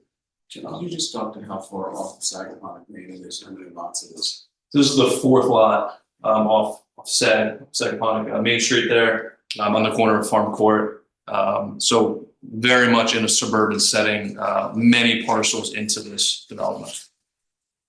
And one of the aspects as well, if you're looking at this, we prepared a few things additional for this particular hearing in terms of additional renderings and also a printed model, which of course is not meant to look exactly as the photorealistic, but you're seeing this also with the absence of vertical layers of trees. You'll also see that today in the 3D renderings, which I'm a big fan of presenting architecture with the integrated landscape, because I think landscape and architecture talk well together. So it sort of takes away that, but we want the board to understand the vocabulary of the house and see it without all the trees. But as John was saying, there's a lot of evergreen and deciduous trees that will bless the architecture on this site, which will enhance it tenfold. Thank you, John. Also, just a little recap. So when we were together in November, we looked at the first initial approach of the design and got a lot of great feedback from the board. We did leave that November hearing with an understanding that the overarching material palette that we were looking at, the board really thought it was a nice collaboration of materials that essentially were all going to silver out to a very nice gray color in terms of the cedar shingles, in terms of all the Alaskan yellow cedar. And you can't see that quite in that model right there. You will see it better in the photorealistic renderings, but again, that's more of a massing study than an analysis of this. One thing that was also important, if we can go to page 7, please. From the first meeting, we started looking at the architecture, and in the November hearing, the board thought that the actual forms of the vocabulary of this particular design weren't really the issue. The issue was how the forms were coming together in a cohesive fashion. So we felt very comfortable after that meeting, knowing that the materials were on track, the forms were pure, the forms were good together, but we needed something to break some of the changes in the architecture that were essentially stopping the vocabulary. Now, while the pages up on the screen are all for the proposed architecture today, we think that these boards are really helpful because you can see where we were and where we are today. Of course, in addition to these small little architectural ideas that we're going to talk about, the amount of glazing as well has been reduced at every hearing, and we looked at all those as opportunities and feel that the architecture has not suffered but has gotten better along the way. So we thank the board for all those comments. On the front elevation, there's three major elements here that have changed from the beginning, and not just from now until November until December, but from November until where we are today. One was, I believe, the sort of caginess of hiding some of the windows, if we all remember. And that's not just on this elevation, it's brought up in many of the different forms of the architecture, but here's an example. Off the dining room, next to the adjacency of the front entry, you can see the windows getting smaller from where they were to where they are now, and trying to find a way to just express the window without trying to hide it behind some veil. And we really liked the way that that had come out, and we took that idea to many forms of the house as we come across the front facade. Here you can see there was a little bit more of a stress on not embracing the asymmetry, but trying to create a little bit more order out of that elevation. Finding a way to locate these windows in such a way, understanding that the top end of this gable form was projecting over the first form, alleviating the sort of mass of a vertical wall, right? Wanting to break up and understand what an eave is on the architecture. So in doing that, we come to one of the more critical issues at hand. One was the overall sort of window wall that you see here, which while it is set back, at least on this building facade here, 15 feet, and on the rear, 30 feet from the projecting elevation, it felt like it was breaking the vocabulary. And we heard the board loud and clear. We actually did some plan adjustment to make the things that we proposed today right. But the introduction of this columnation, which is very clear, and after this, we'll go to the back because you'll see this columnation repeating again. Very much a part of a lot of the inspiration that went into the vocabulary of this house, but breaking that up not only reduced the glass, so we were sort of, helping both fronts at the same time, but creating this columnation allowed us to reduce the scale of each divide and also created a theme that helps bridge this side to this side of the house. That was the goal. We didn't want this to be a severe modern element that was dropped into this interpretation of the cottage style design. So if we go to the south elevation,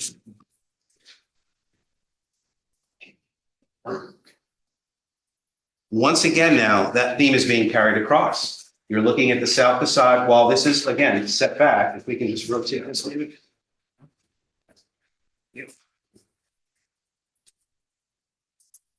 While this is actually set back 30 feet from the front leading edge of the building, which also helps with not the total glass percentage, which we will look at in a minute, but the illusion of it, the presence of it on the expression of the house. Now this columnation comes across underneath this soffit and all the way back. And I think this is important because something we were having a hard time expressing to some of the members of the board at the last hearing was that that glass, even though it's part of the calculation, is also set back 14 feet from the edge of the building. It's in the porch. And also we'll get to the glass in a minute, but this elevation represents one of our largest reductions since the beginning, which is now below 29.2%. So we've come down dramatically. Originally 44 way back. We'll go through the glass after, but back to the principles of this architecture, trying to keep the cohesion of the overall vocabularies. This columnation repeating this way and out through here, we think helps very much. You don't see these from the actual rear because it's a sub-level entrance, but it's there anyway to show the board. And if we go to the other two, David? Yeah, no, the other two elevations, the west elevation too. I just want you to see how that theme also carries across. Let's go to the other one first. Backside of that, please. Thank you. So let's pull up this side. So you're now looking from the west property line of the neighbor's adjacent property. And again, the columnation is sort of helping bridge the gap between everything. The entire garage, there is no glass. It is all the siding around the building. So this is not essentially trying to hide a window. This essentially is the same siding. You will not see the garage door minus the very small 1/8 of an inch lines that a garage door does have. And we've come, I think, a very big way from the original session where we've got a lot more glass exposure and a little bit less articulation. Forget the glass quantities. The articulation, I think, has become better for the overall composition. We've worked on trying to get a window type that is more consistent across the back out all the way around the house. So these kind of elements repeat themselves throughout. Yeah. And if we also had prepared a model, which is a separate, now I hesitate to always show a video of a house that has no trees in it, but I understand that the board wanted to see it completely barren of vegetation. But we did put together something that at least goes around the entire perimeter. The challenge of creating a file that we can share.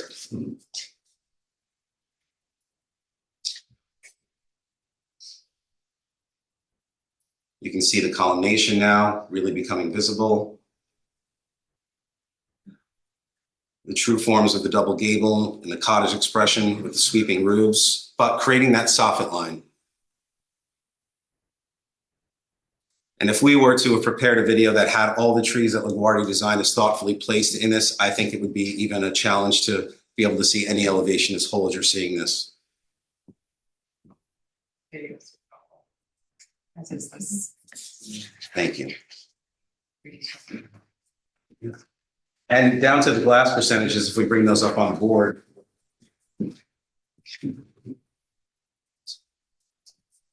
So let's focus on the rear, which was the biggest, I think, reduction from the last hearing. And, you know, we had previously started at not that we didn't start high, because we did, we needed to come down at 44%, now at 29.2% on glazing, which brings the entire building coverage and percentage to 24.76 across the board. And we had to do a lot of things to concede for this. That's the rear of the house. Yes, yes. We have to do many things to concede with this, and we had a mandate from our client who is graciously here with us today, in Dee Chowbey, whose family has lived at this property for many years and really believes in Sagaponack, but also understands what him and his family want for the design aesthetic of their home. So, you know, Dee, like the architects, the landscape architects, have all met to sort of move past the initial vision to find the beauty in the modification of this vision, and we've done it several times. But again, I think the house has been rewarded because of the process, and hope the board thinks that we've made a good attempt to meet your needs. I mean, major progress. I think it's much better.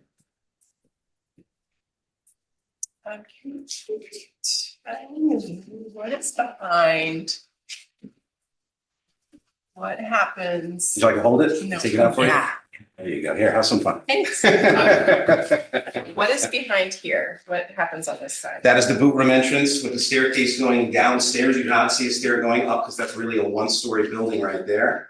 And that is this is the garage doors here. So cars will park here. There'll be a garden and some beautiful trees, a little grove right there. And you'll come in that door and the staircase is going down. This is flooding light into the western part of the house, because otherwise we don't have anything going into common halls. So it's really the only source of light to the common way, minus a more privatized den that's on that side. And it's behind a grove set back another 10 feet against a property line with evergreen hedges that are clearly 25 feet from existing conditions.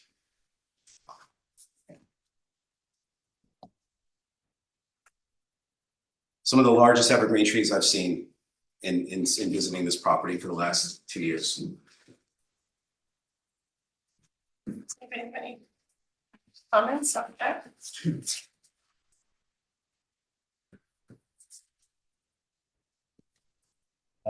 I think in the double elevation window on both sides, it definitely feels more integrated with the heavier mullions and stuff. A lot of times this was sort of used for when you had two sort of very unflinching period specimens that you then combine together as a way to sort of detract any embellishment from their original structures. But this one has gone through its sort of cottage and shingle styles, gone through so many ways of distinguishing itself from any other type of house in the area, that this feels less like a sort of aesthetic way of treating it and more just like a greater embellishment. The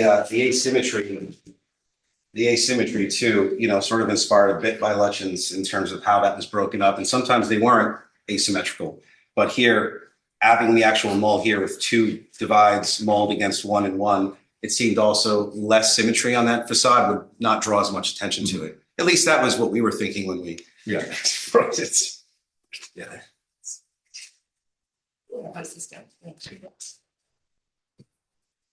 And please, again, I keep saying it, but the materials aren't going to look as raw cutting as that. We did our best, you know, complicated roof line, but the complexity in the roof line, again, is to create the lower effect of the roof lines. Again, GFAs, you know, is well important to reduce that, but in Sagaponic, the eave lines also count as GFA. So, you know, I think a major part of my client's interest in this house was to create a roof line that was not the sheer side of a barn, so to speak, you know, large in each elevation, sweeping roofs, let it settle into the landscape. And that's why you have a lot of that sweeping down. Oh, sorry. Just point of view, this is not a modern box with a gable on it. This is a studied in a traditional, you know, the reverse gables sit into the house. They don't sit on top of it. Oh, yeah. I guess I'm pointing out the obvious, but I think that's a very big distinction.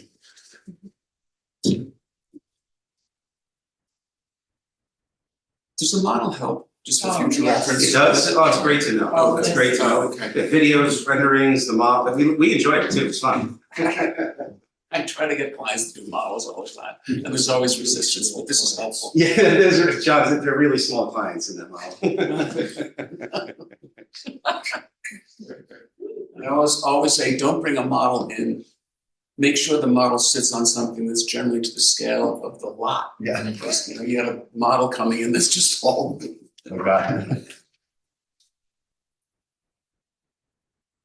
I mean, I'll be the first to say what you think of say, which is the center clear panels through the backyard.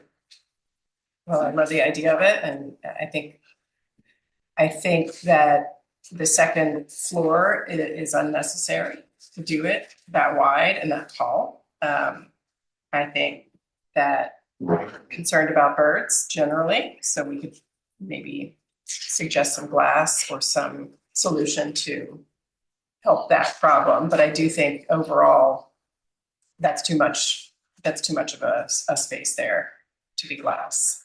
And I think the same thing is happening on the back.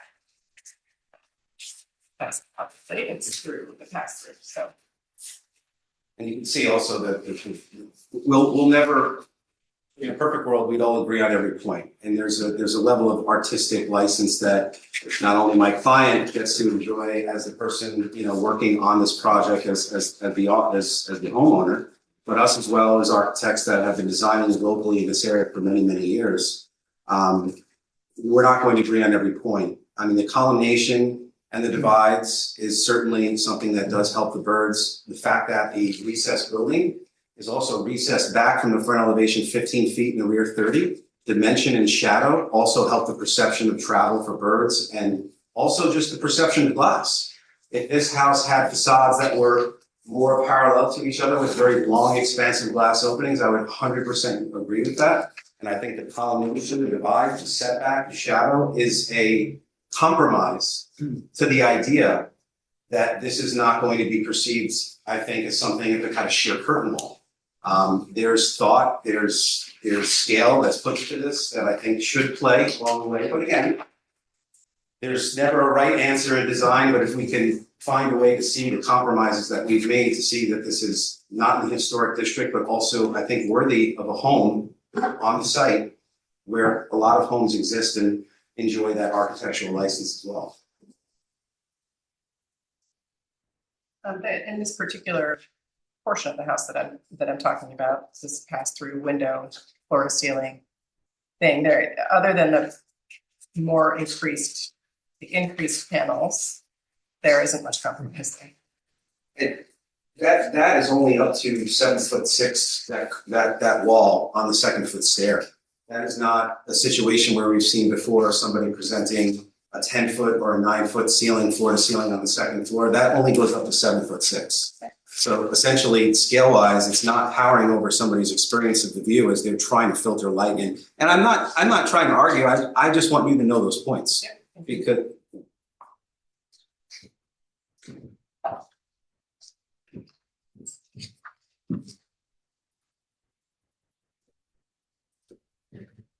I will say that this has been an iterative process, but when we first came here, the question of Josh was very important. So I want to make sure that everyone's happy with the forms, not only material, but the forms generally of the house. And the only thing that I was took very good notes and went over them all. And from a percentage of glazing, this is drastically reduced. And I can talk to you about context because I have some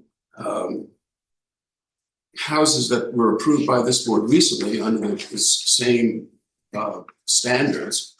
I'd be more than happy to do that if you think that's necessary, but I don't think, given the overall context of the house and the overall very malleable position of the client, and the fact that other than as a percentage of glazing, that center panel, which is not, what is it? It's 17 by, what is it? It's not, it doesn't overtake the house. It doesn't overtake the house, but if I can just say one thing, I just want you to know that between our client having to sit with us to, answer the questions of the board and for us to go through the process, we really do feel like we came away, I think, all winners in terms of the houses being a better composition.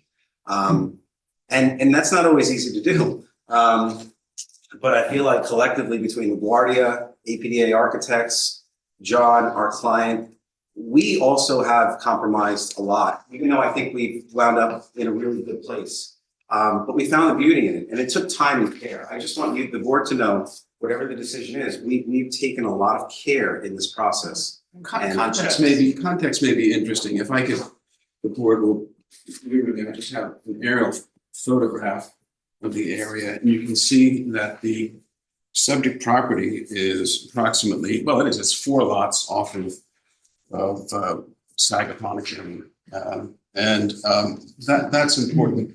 And also, if you look at your standards, you want to make sure that nothing is out of whack generally with the architecture of the area. But this is this subdivision has, it's to say that it's eclectic would be minimizing it. I think it's important.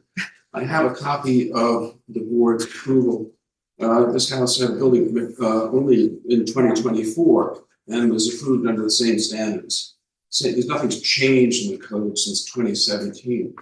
But this is the house at 40 Farmview Drive. I know. Yeah, which is starkly, Which, by the way, we're not trying to say that our project is related to any of this. No. Let me make a presentation. It's very, very important. Nobody's home. That's what's happening there. Excuse me? Lights are on and nobody's home.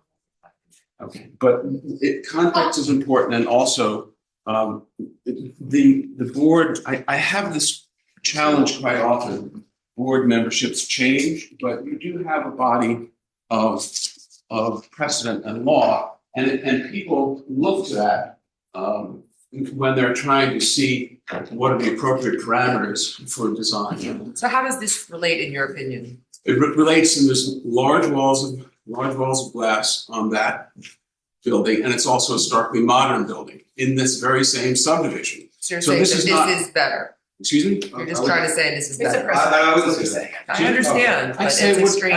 To the extent that you're looking for something that's more emblematic of Sagaponack, even though this is not in a historic district, it's not fronting on something that's in the public view, part of the sense of place of Sagaponack, it's much, much more so, which is much more so than certainly a very recent approval of this board. And by the way, the glazing on that is around 57% on that one facade. So what we do is we look at the legacy, so to speak, of your approvals and try to see what it is that we can do in that. We've come significantly back from where we started. The first question was, is the board happy with the forms?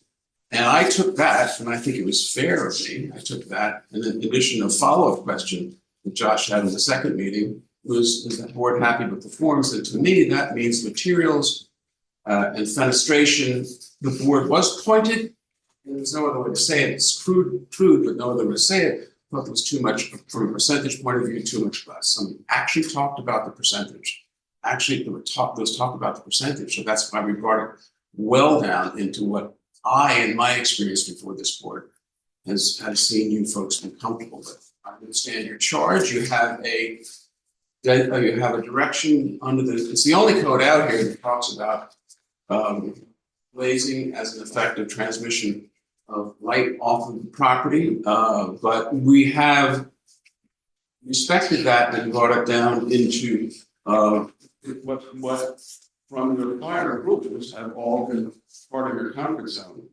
There are, if I may, again, and it's important, there are, I'm going to talk to you about percentages, other percentages. With the board, it was a 2024 approval, you can start to single family residence of 416 hedges.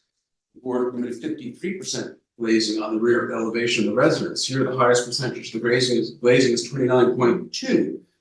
And a majority of the glazing is along the first floor. And what's very, very important, this has been recognized in the Village of Southampton Architectural Review Board, which, like yourself, is a very particular board, and I'm not being critical of that, far from it. You're guardians of the sense of place of Sagaponic, but one of the things you have to take into account seriously is that unlike some of the designs you've seen, these windows do not sit at the forefront of the house. The first floor glazing, most of it is under setbacks or overhangs. And what did you say? 12, 13 feet. 12 or 13 feet. And then that assemblage of the somewhat larger assemblage of windows sits in the neck of the house. It's well behind the leading edge of both the front and the rear and both sides of the house. So you don't have this prominent thing that you would see on a more modern design. At 543 Daniels, the board approved glazing at 33%. Here again, we're at 29.2. 2024, 35 Potato Lane. The glazing analysis provided by the project architect showed an overall percentage of 28.4, but had an elevation of 41%.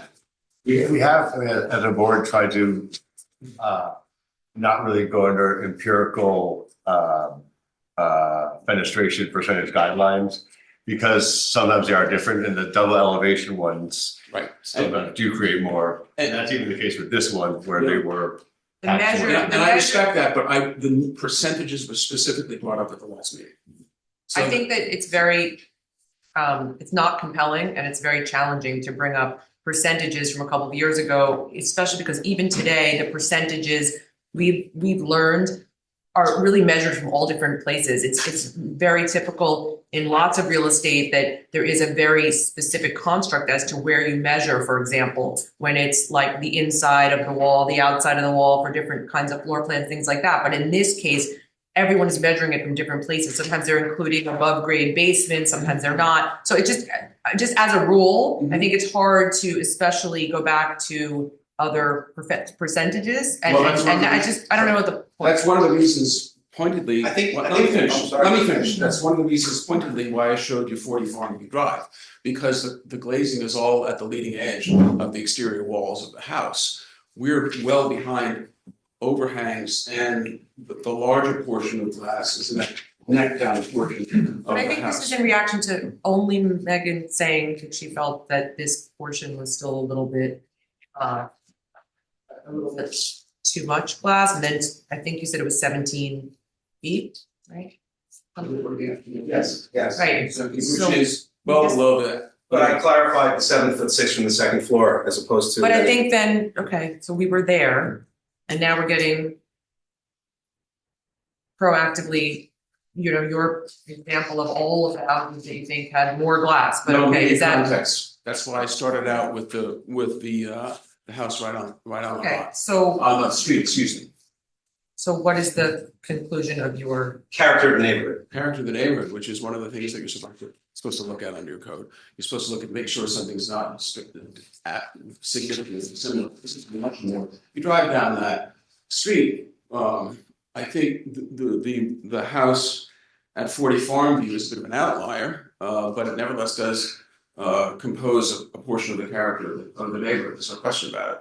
And this is in many ways a lot more of a traditional house than some of the things that are. I sort of scratch my head when people come before you, candidly, and say this is something that's agrarian. Well, it's not. But this is really an attempt to make something much more into a traditional house line, roof line, gables, those gables coming out of the house. This is not, a large box with a gabled hat on top of it, which is, people will come in and say to use it agrarian. Well, I mean, as a local boy, it's not like anything agrarian that I ever saw, but. Well, you've got No, some. this is like Rococo meets colonialism. This is a very There are three different undeniably styles. distinct Yeah, this is architecture. not, I think your argument about style is not necessarily. It's not relevant here. Well, There are three different styles. Because I think the board has previously said that we don't necessarily agree that this is of the various styles that are in Sagaponic that have been repeated and that are, sort of taking Sagaponic sometimes to more modernity, but this is a little bit of a suburban vernacular, I wouldn't disagree with that. I wouldn't disagree with that. No, and that's So- why I started out by saying it's a suburban subdivision. It's a subdivision that. Can we let her finish? Oh, I'm so sorry. I didn't mean to interrupt you. My apologies. I think that what we'd like to do is now, have the board discuss where we are with the home. And we appreciate all the work that you've done in the architecture. I think unless there's anything else, I think we've heard, I'm pitch just, for context, which again, I think is a little bit subjective to the context that you've presented in terms of what you think context is that's important. But I think that now we're gonna just talk about where we are. I just have to comment on that one thing. It's decidedly not subjective, which is why I put elevations in front of you for houses on the same street. I think architecturally it's subjective.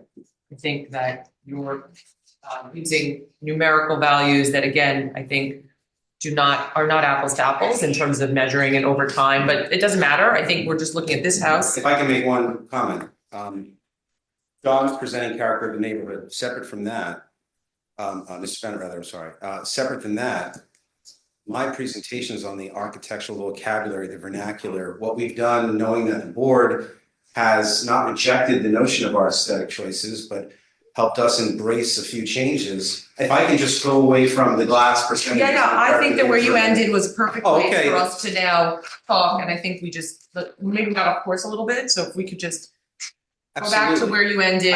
I've embraced this process of change Yes, and yeah. refinement, and I'm happy. I think the architecture is lovely, although it's subjective. I hope that you would as well. Again, it's something that, a lot of work has gone into.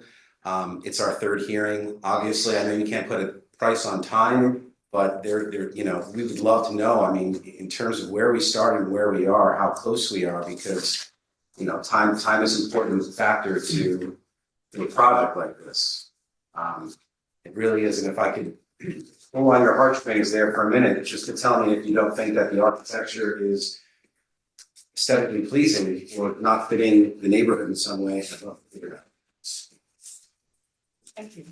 Thank you very much. I appreciate all your comments.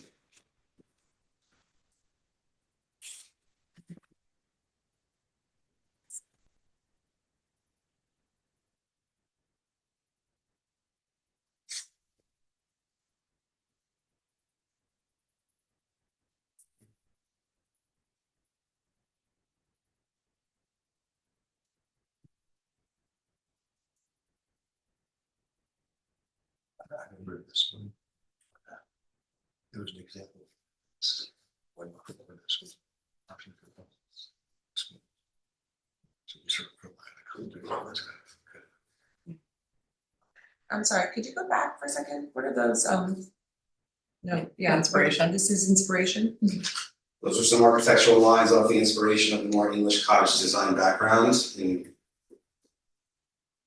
with more of the modern integration. However, any of the severe moments of bridging the forms, that's what we really focused on over the last 3 sessions. The homes are beautiful, the inspiration is beautiful. I will say that I can see it in the design. I think you're bringing in also, we've got a barn element here on the side, with some vertical slats. And you're talking about in the garage. Yep. Yeah, specifically a little bit of a hierarchy, creating a sub-hierarchical element in this as if a play on sort of the barn to the house as it's off that annex. That's actually purposefully done, and I enjoy that juxtaposition, the simplicity of it, the secondary nature of it, the sub-hierarchical element that lands amongst the main corridor of the house. And I believe in every word of that.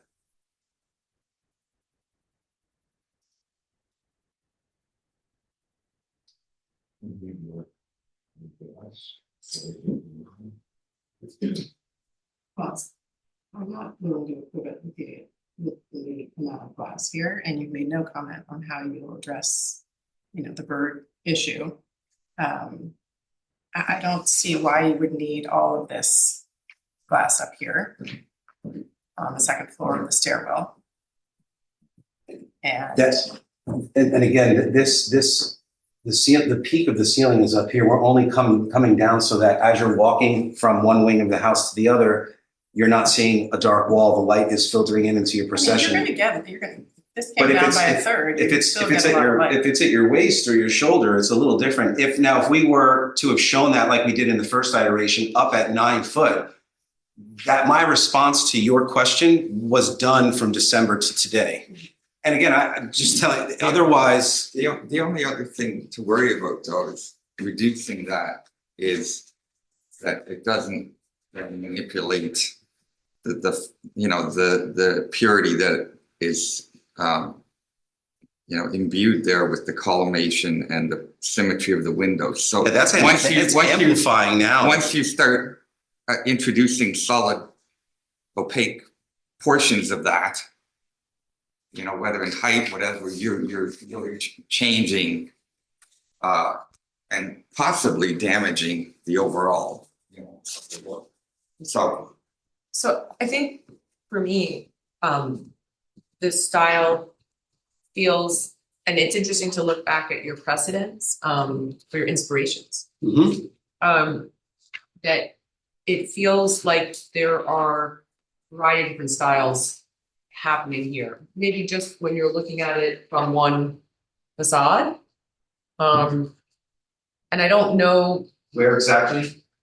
Well, you've got where all over the house. She's talking about the whole house. Yeah, I mean, there's vertical wood slats, there's rounded windows, there's square windows, there's the minimum amount of arched windows. It's collectively in the inspiration of the English style building. Maybe I can just finish. Oh no, I thought you were. The color, the sort of lack of cohesion and symmetry is sort of, maybe that's the intent. Purposeful, but interesting that you bring up so much precedent with older homes that have been approved by previous boards.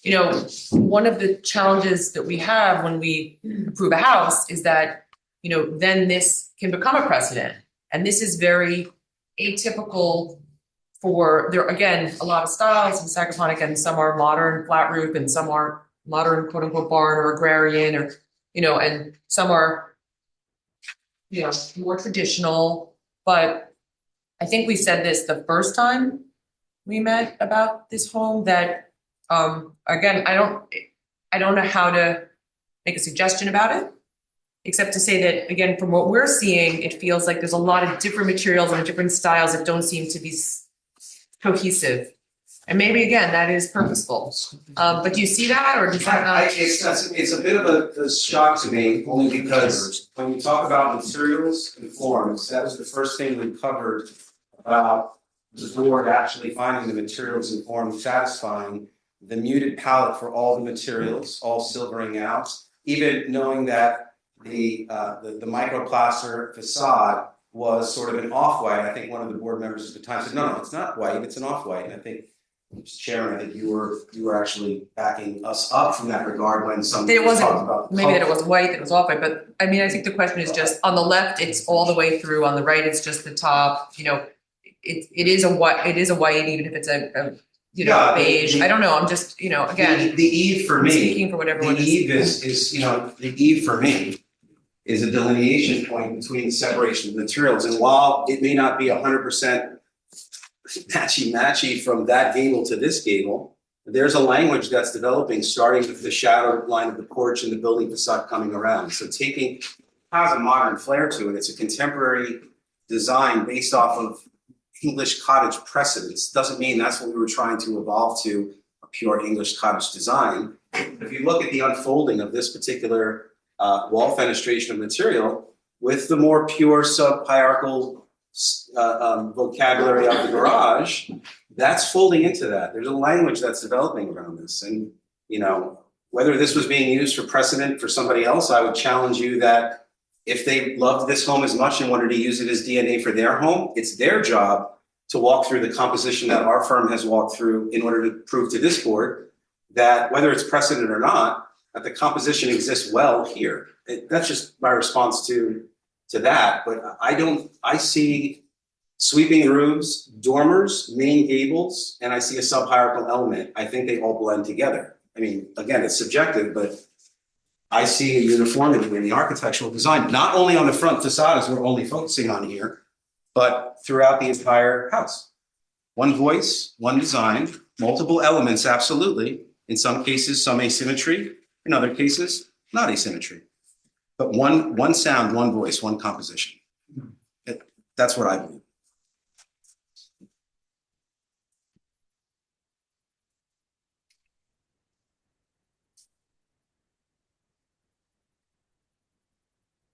I think you made great strides from the last design to this design. Excuse me, may I add just a comment if possible? Identify himself. He's got to identify himself. Hello, everyone. Good afternoon. My name is Dee Chaubey. I'm the owner of the property. I think one of the things that we've really worked with APD here is to not really stick out like a sore thumb on the street. And we've probably worked on this for about a year now. And I think if you look at the house in conjunction with some of the landscaping that we're doing, you'll see that the front of the house has 20 to 30 feet evergreens. So a lot of the visibility of the house is more or less hidden from the street views as well. But I think objectively, really the first principles here were for us to be additive to the topography of Sagaponack and actually elevate sort of the just the feel that you have riding your bike down the street. Farmview Drive. I have two kids, 10-year-old and a 5-year-old. And every way we've looked at it for the last year, 14 p.m. we've made sure that it's as fitting to the street as possible. So I just wanted to add that as a point of perspective. Thank you. I appreciate it. And I think it's definitely going to be additive for sure. You're doing a beautiful job so far. I feel pretty strongly about the window in the center going through. It's too much right now, and I'm not comfortable approving it. So I don't know what the rest of the board feels about that particular window. Or the windows on the west elevation also, I think is heavy on the glazing. I'd like to see that come down. Design is, you're not in a historic district. And, while it is combining, we think probably 3 different styles, I think you have a creative license to build what you want to build, right? So I don't know if anybody else wants to add any further thoughts.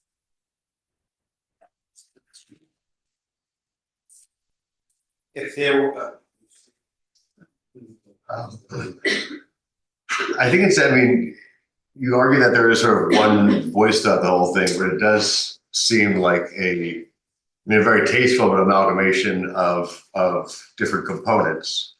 And because it has so many different components, it leads me to think that maybe each individual component can be altered or reduced without having too much of a deleterious effect on it being holistic, because it is so many different components. And I think that's why maybe looking at the double elevation fenestration again might be the way to go forward. I think given the location, I think it can absorb what is interesting but challenging architecture. And I'd be excited to see how this turns out, but I think it does need a little more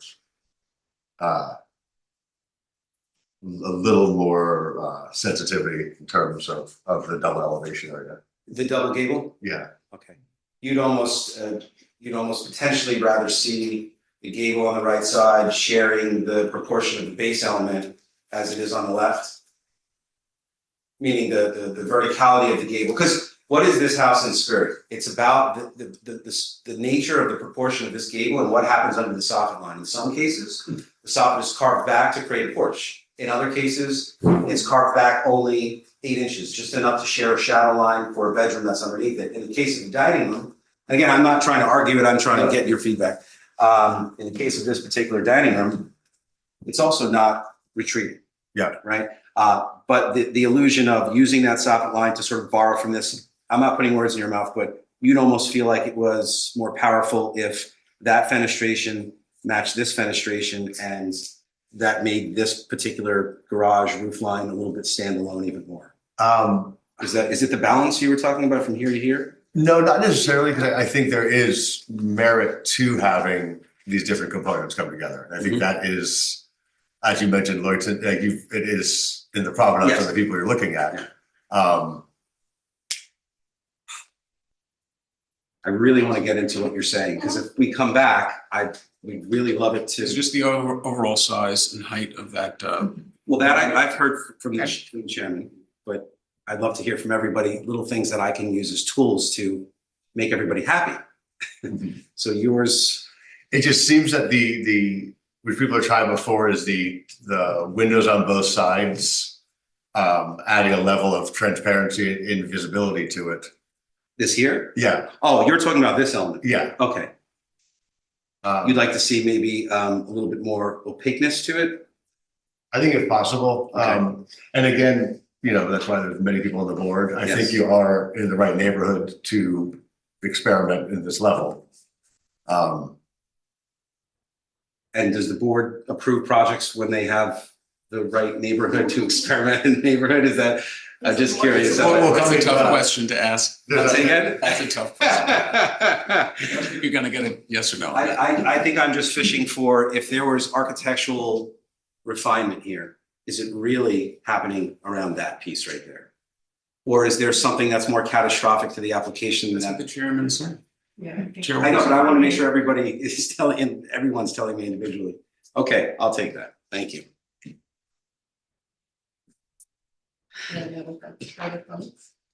No, I just think that massing that everyone's discussed is breaking it apart. Obviously, that symmetry is seen throughout the home, notably on the west elevation that also seemed to have a rather large massing on the first floor there. So perhaps reducing those dimensions and seeing that throughout the west elevation as well will be a bit more cohesive. Thank you. I appreciate it. Thank you. Change to adjourn. Second. All in favor? All right. Thank you. Thank you. And who seconded? We did.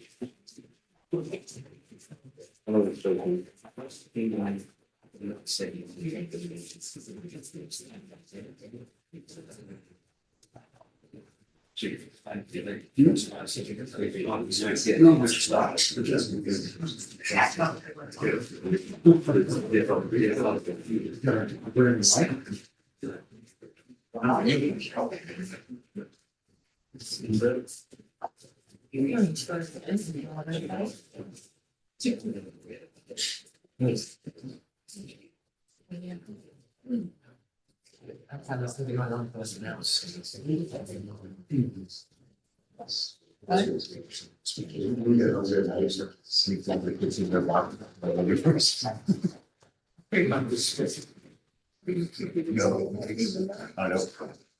Oh, no, that's all your suitcase. See you in my car a year from now if I take it. We're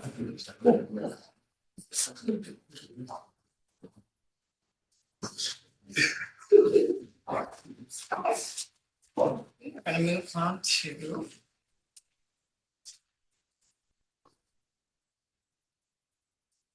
493 Saguenay Street.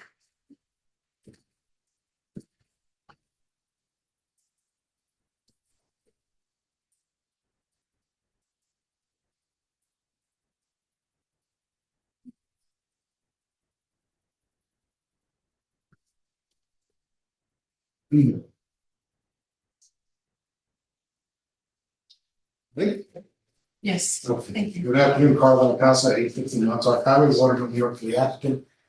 This was long ago approved, and we're just here today to consider the lighting fixtures surrounding the front door. There's two lighting fixtures. I believe you have been presented with.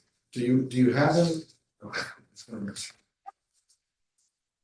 So it's the manufactured by Bavolo. They're copper fixtures. The height is 24 inches, width is 7 inches. They are dark sky compliant. They are handcrafted, and they combine numerous historic elements. So they're dark sky compliant because. Can you tell me, just explain why? Because this, because just because the top, right? Yes. You're allowed to have less on the sides. That's right. Anything on your end? These passport for you? As long as the individual fixture, no matter how many bulbs or luminaires are in it, and it is not more than the 40 watt or I think the equivalent of 550 lumens, then it does meet our code.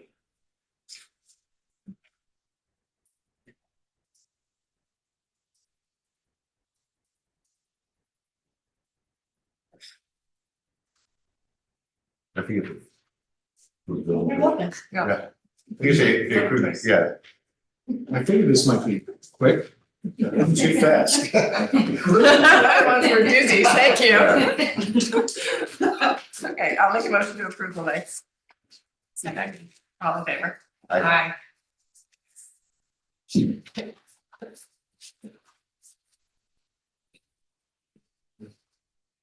All right, we'll move on to. Back and forth. I have to find some page first, but after that, we will move on to 31 Hedges Lane.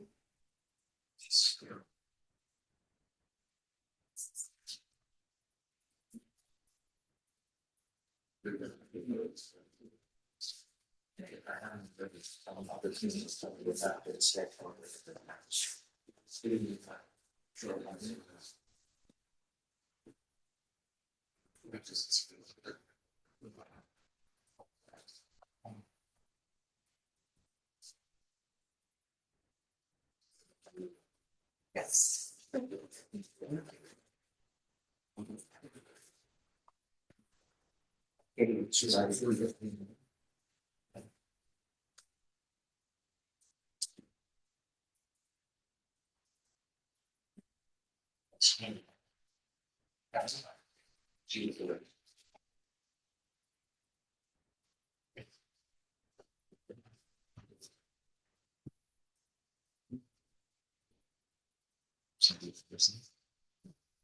Playroom.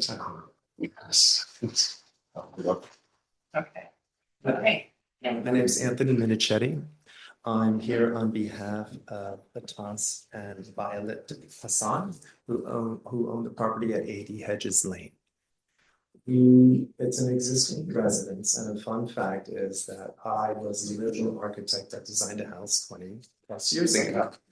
So now that I'm 100 years old, I'm back with a podium with a request for a small addition of a mudroom entry to the right side of the structure, and a small garden shed, and then the conversion of a two-car garage into a play space for a younger family.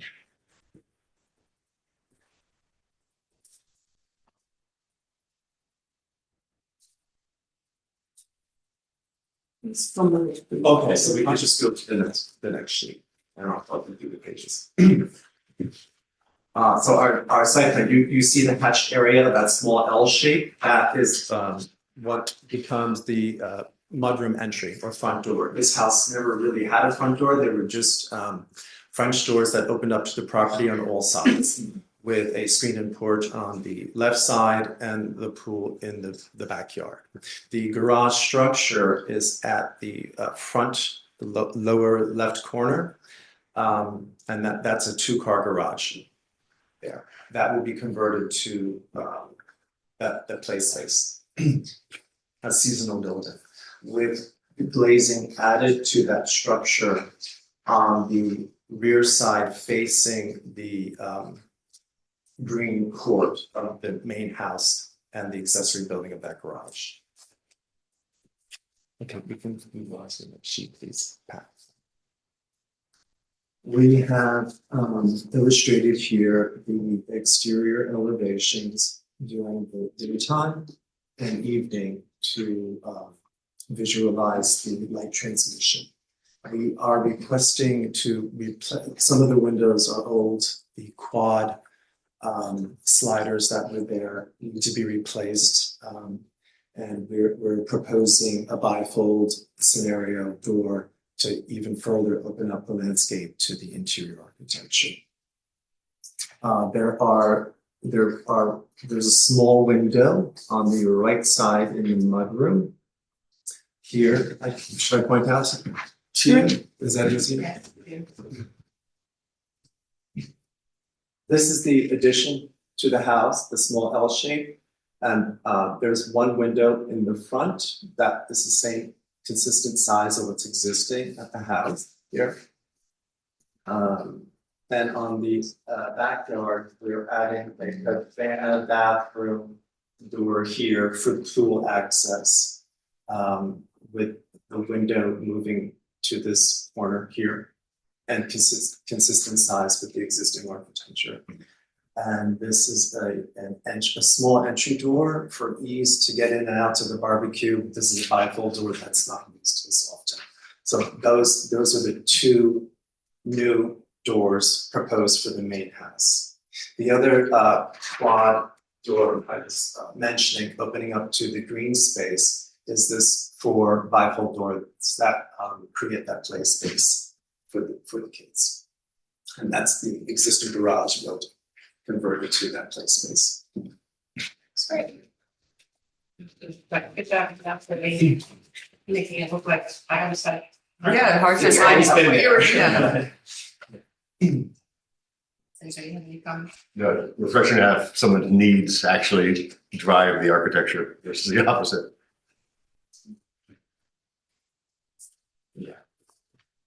I'll make a motion to approve. Second.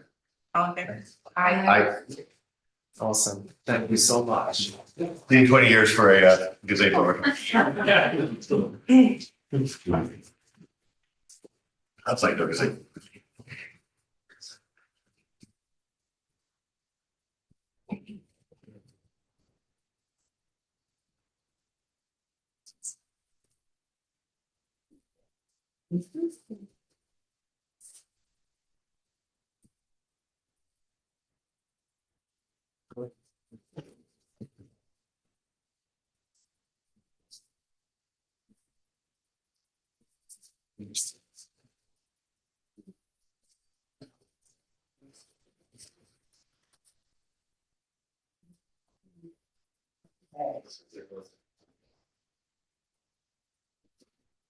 Yeah, this is my last one, I promise. Move on to 31 Hedges Lane.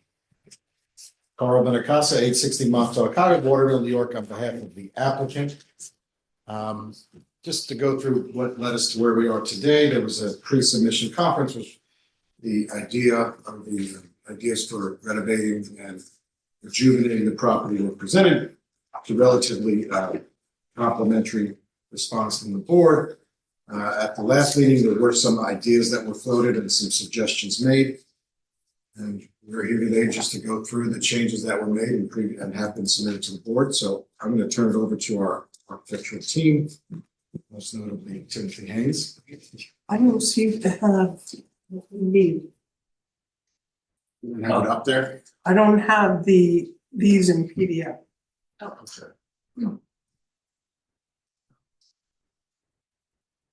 My mistake.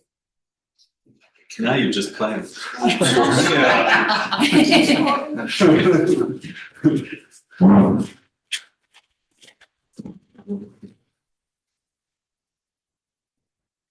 If you would let me know what you would like me to open up. Yeah, I think It's the first one, yeah. A002. I'm sorry? It's that first PDF. But this one here? Yes. Then second page. Sorry, one more. Yes. One more. One more. Good. Tim Haynes, architect. Easier here. I thought it was easiest to start with, just to refresh your memory, as there's sort of a number of components. There's the carriage house, which is being restored and staying exactly as we see it today, except for the removal of a staircase that was added. All the additions that we're adding, taking away, were taken away, sort of added to the property maybe 45 to 20 years ago. And taking away things in our estimation that do not make the project better. So we're removing that staircase, the external staircase from the carriage house. The existing barn, we are proposing to moving it into a conforming location and actually rebuilding the barn in its likeness, slightly taller. And then the existing cottage is becoming the pool house and moving down here. And we're taking off additions again that were added. Those I think were mainly like around 25 years ago to the small cottage that was there. And the main house, we'll go through in more detail, obviously, that is moving on the property slightly forward to the west and slightly to the north, which has been blessed at this moment. So those are the sort of four architectural components. Melissa will probably deal more with the landscape elements as they get involved. Shall we go to the elevation? Yes. She's A300.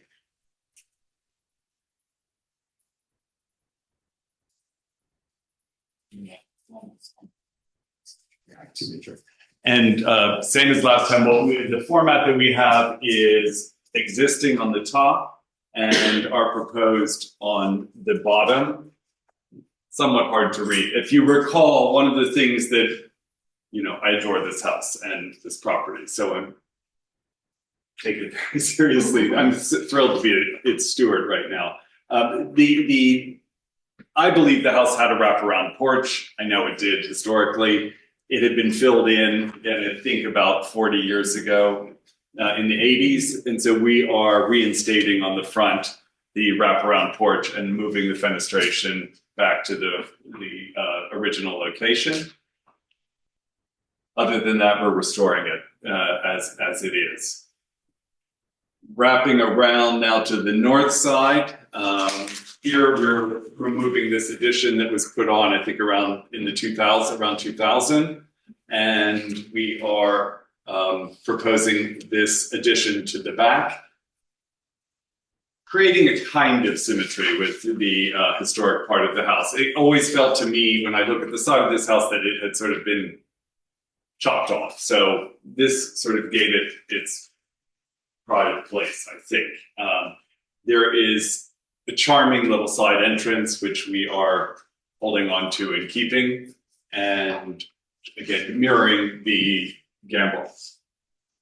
Fenestration, again, replicating same type of fenestration. So in my estimation, I think it will feel like it always was that way. I guess next page, right guys? Yeah. Okay. The south elevation, I'll go to next, which is one of my favorite parts of the entire house is this. It's a shame people don't really get to see it. It's absolutely a gem. This is the part that is being taken off again that was added, I think, around 2000-ish. And the extension that we're putting on is in the lower section, which has a screen porch and attached to it as well.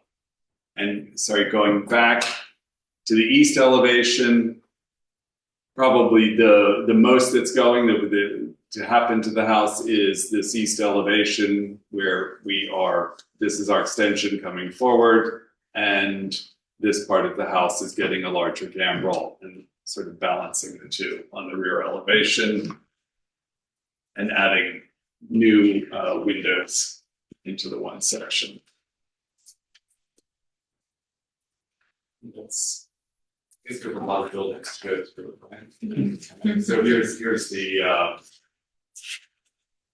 study showing light emission from the windows. What's next? You can go through them. You can go through these. This is the carriage house. Again, it's going to be a complete restoration of what's there. This is the staircase that was built. It actually looks better in drawing than it does in reality. It's sort of pressure treated wood, sort of looks like maybe you and I did it one weekend. And so is it the next drawing we're showing what we're replacing it with? So here it is, lovely. And we're putting sort of a stable door up as if, you know, a hayloft would have been put up there. So that's all that's happening to that one. Study of the light. This is the little cottage. Again, this is how it exists right now on the north elevation. This is our proposed north elevation. We're bringing the language of the sort of shingled arched windows over to that cottage. In its current, it's a little pedestrian looking in its current, you know, it looks like a pair of patio doors and a couple of windows. So we're just making it look more seamless to the rest of the property. Side elevation, it's pretty innocuous. Again, now it's very deep into the property, so I don't know that anyone's going to see it except for the people using it. Again, existing and proposed. We're keeping, I like the charming sort of arched, that's the way you walk into the building, and I think it's getting smaller. It's getting smaller, yeah. Kind of got it added onto, it's this odd, weird shape, and we just don't need it for that for a full house. It's the least intriguing building on the property. Let's Yeah, it's this one. And just because you referenced it as a pool house, it will be staying in dwelling structure, just yeah, a studio. it has a studio. Okay. We call it a full house, but it has bathroom and a kitchen. Yeah. Yes. Don't want to let go of that. Light. And the final building. So this is the existing barn. This had two appendages attached to it. Again, in that same 25 to 40 years ago. Some of them are hard to exactly date, but we know they all occurred in that time period. We'd like to remove the two, you know, sort of lean-to additions that were put onto it and go back to just the classic form. The north elevation, which at one point we had a lot of glass in it, we had another one of the arched doors. I think from your comments and us thinking about it, we decided to go back to a very plain agrarian sort of elevation facing the street. Again, I don't know that anyone will see it, but we'll know it's there. So, and then just the picking, I love these garage doors that have the arched shingle, which show up on the main house. We're now adding it to the cottage. And we added one here into the barn and a couple of double hung windows and a plank door. Again, strap hinges. It's all going to feel very much like it is. Is that door glass though now? But this is glass. Yes.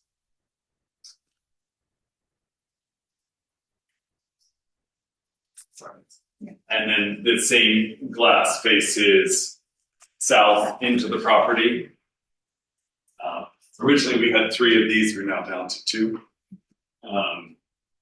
And the east elevation, 3 double hungs. We are showing 3 skylights there on the east side. It currently has 2. Currently has 2.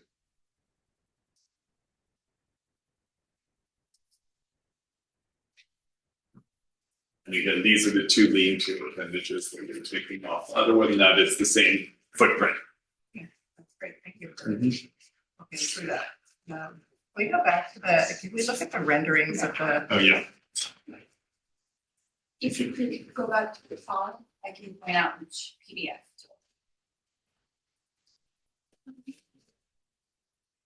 Should say that. Next page.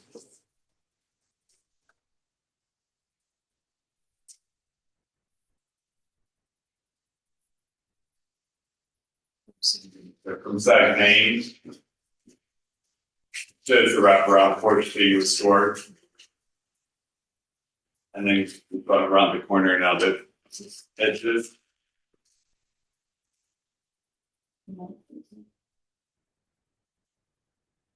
So how much extra square footage is being added to the In the main house? In the main house, we're adding total principal 1,586 and 426. You're adding 1,500 square feet? 1,586 square feet. And I'm.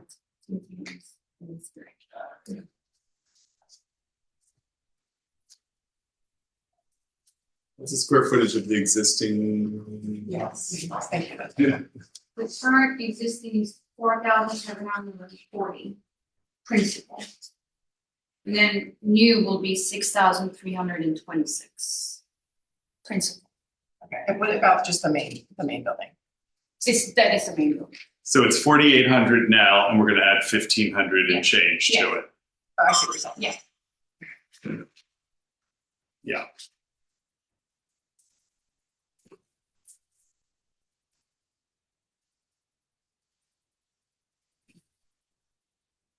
Obviously, you're the perfect person for the job. You've done a beautiful. You are the steward, and excited about updating and restoring to the best of what It's going to be beautiful. I just wanted to talk about doubling this side and how everybody feels about that versus what it was then. Egan, what page are you on? So I have of the old pictures, the original home as it stands now, sheet 2. I'm looking at the north elevation, and then I'm looking at the north elevation on the renderings of the new home. Just wanted to kind of compare. Sure. So you said page 2? Page 2 of the. You can go back one. Is that it? No, one more one up. back, I think. Other way. Yeah, That's okay, so yeah, that side. So you're doubling that gable there and looking at the new renderings here on sheet 3 of the new ones. Right. Right. This is you sort of what do you want to call it? It's like a fake roof with a deck underneath it. So you walk up to a deck. It always felt to me like this was a little chopped off. So, I mean, what we did was extend this gambrel and then have it go back into this. And then you get this and that extension connecting it. Yeah, and you still have that same little arch that was there before. Yes, I love I love this. We kept all the windows and sort of used the same double hungs to inform the new extension. I wonder, oh yeah, we can't put both up simultaneously. Double the. Yeah. And we were going to try. I don't know if it would help.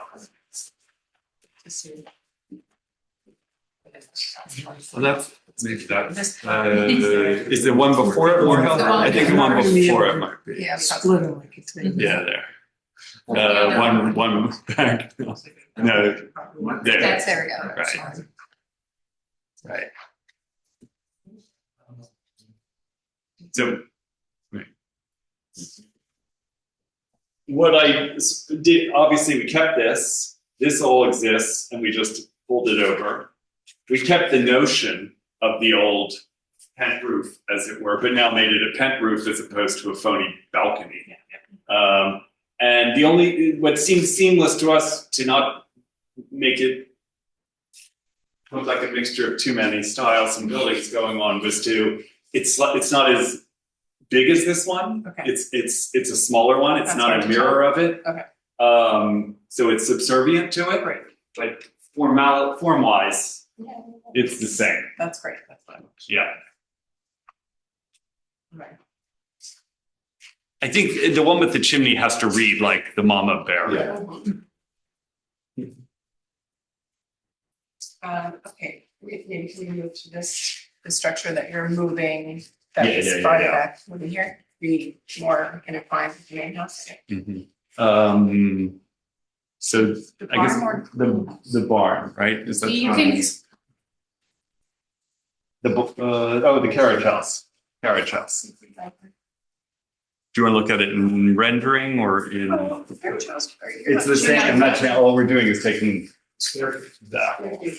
Yeah, okay, fine, we don't need to talk about I think it's a that. What building is moving? The barn and the pool house / cottage. Okay, we'll leave the barn.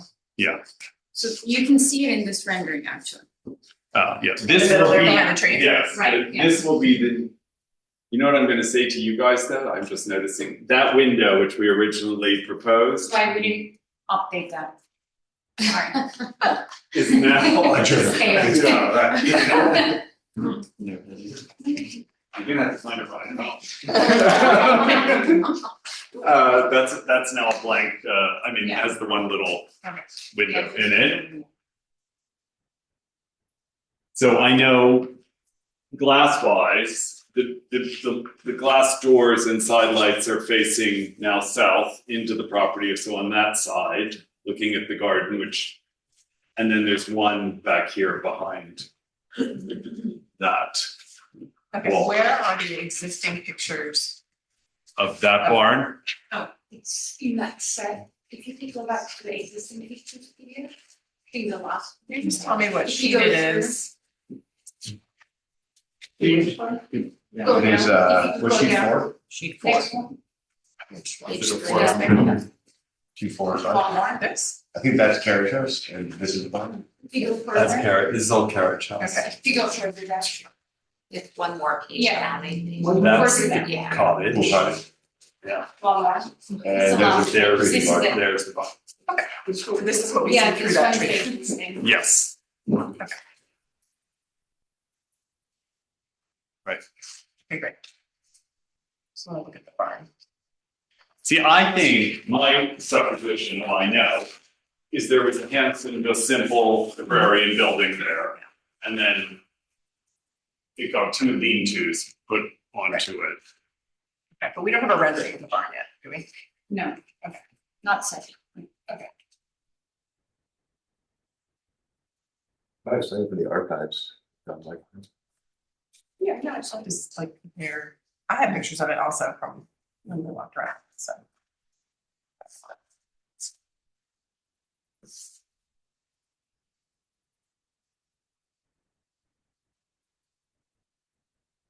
Any thoughts?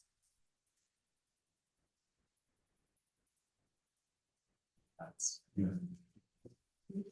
mean, despite the historical provenance, I feel like the outbuilding was so on top of the main building in that place. Yeah, it didn't, exploit. Well, I mean, also the merging of the two properties makes it feel like it wants a little breathing room. Everything was sort of tucked way back in the corner. I think the carriage house is beautifully sited. The barn was probably an afterthought that was back along the property line, but and the cottage doesn't make any sense sort of where it is. So I think the redistribution, and when Melissa goes through the site plan, I mean, they've done a beautiful job keeping it low key, but integrating. I think, Yeah, I'm happy to everything go up. through the landscape plan if you want to talk through the siting and why things got located where they were, or. I'm sure. We can come back with after. Melissa Rivas, I'm a partner at Hollander Design. They could pull up the landscape plan. I think it was one of the separate files. Yeah.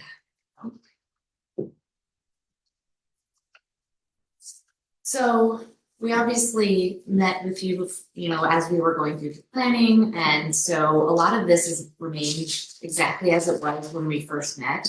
There was one small change made through planning, which I'll point out. But this property obviously sits at a really important intersection in Sagaponack at the intersection of Sagmain and Hedges. And so everything that was street front along this property was really important to us to maintain as it is. Some of it legally we were required to, because a lot of it is set into an easement. So everything to the kind of western side of the property is remaining as is.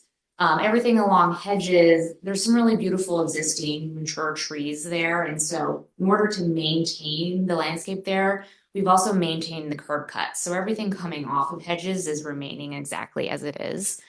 And as Tim said, the existing location of the cottage was just so beautifully located there that we maintained all of that. And so nothing in that portion of the property has changed. The driveway is also beautifully simple and really kind of highlights, I think, the architecture, and it feels very much as it should have, when the building was originally built. And so we maintained kind of the low-key nature of that entry sequence.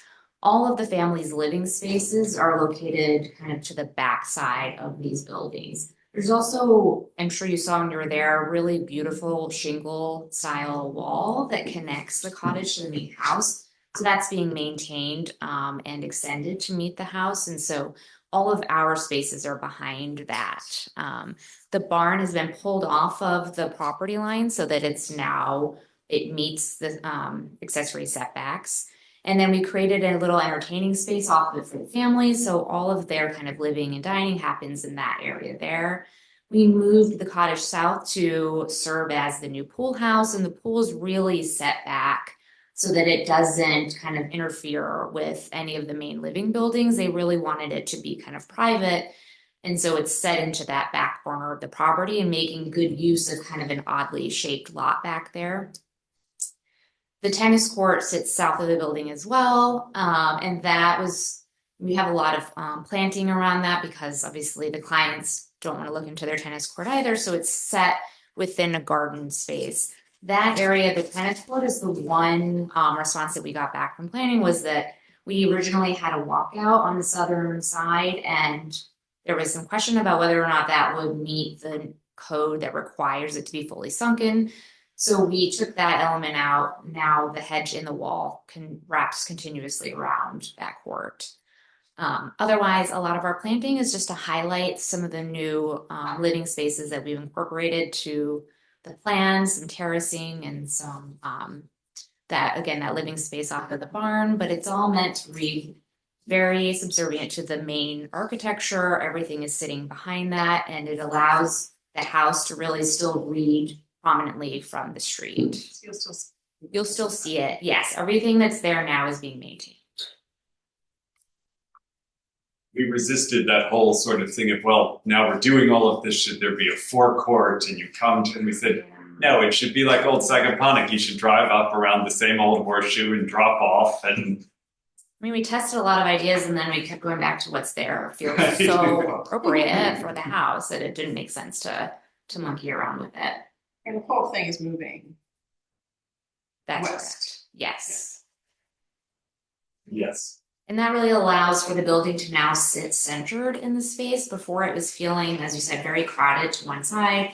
So just moving it off really allows it to sit on that kind of that platform that it deserves on that property. And it actually feels now more centered to the driveway experience, and those existing beech trees are there. So it's not moved so dramatically that it's changing the feeling of the landscape at all. But it still allows like a really generous lawn space off to the west. So it's maintaining that same relationship to the landscape, even with that shift. Yeah. Everything can breathe now. Mm-hmm. I think there's a lot to take in. I would love to see some more renderings of the north, south, east, west of all the buildings. And any extra details that are new would be great. And then I would love to open this up to a public hearing, just because it's a sensitive spot and building historically. So I can't imagine any issues, but I mean, I think that's the right thing to do in this case. Does anybody else have anything to say? I think you did a beautiful job. Yeah. Thank you. It's like so lovely to see the incorporation of, you know, what you need with what's there. So I think we're very sensitive to the fact of what this corner, I think, means to the village. And even though there's movement and change, it's really all in a way behind the scenes and what you can see of it, I think will look just inevitable. Any thoughts on continuity of the millwork in there? Oh, God, it's pretty impressive. Yeah. Exactly. We've actually started collecting some late 19th century salvaged pieces as well to incorporate into the interiors. Not that, you know, that's not your thing, but it's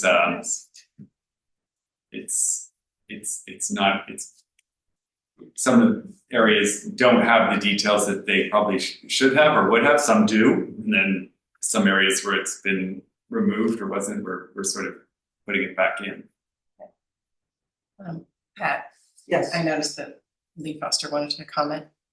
I can do that, right? Sure. Suggesting if there's an absolutely beautiful witch hazel. I don't know whether it's on the easement property or on the backyard. Have you identified it? I don't know exactly which one it is, but it's likely on the easement. Is it along the street? You know, is it like No, it's not along, it's way back, but it's almost in bloom, so you'd be able to figure that out. I mark it on the plan so that we can. Because it's remarkable. Yeah, we actually had to do a tree removal plan for this where we were indicating exactly what got removed, and that wasn't on the removals list. So, yeah, I think it is being saved, but I'll indicate it so that we can. Where it's coming to my yard. No, it's one of those in the spring. There's so many beautiful trees on this property. I mean, we got to walk it with the lock-ins, and so we got to hear even like when things got planted, and it was just. It's such a magical, like everything about this feels so magical. So everything in those areas are being maintained, but for our own notice, I'll mark it on the plan so we can make sure of that. I'll make a motion to adjourn. Yes. All in favor? Aye. And we'll set the public hearing to start next month. Okay. I have a video.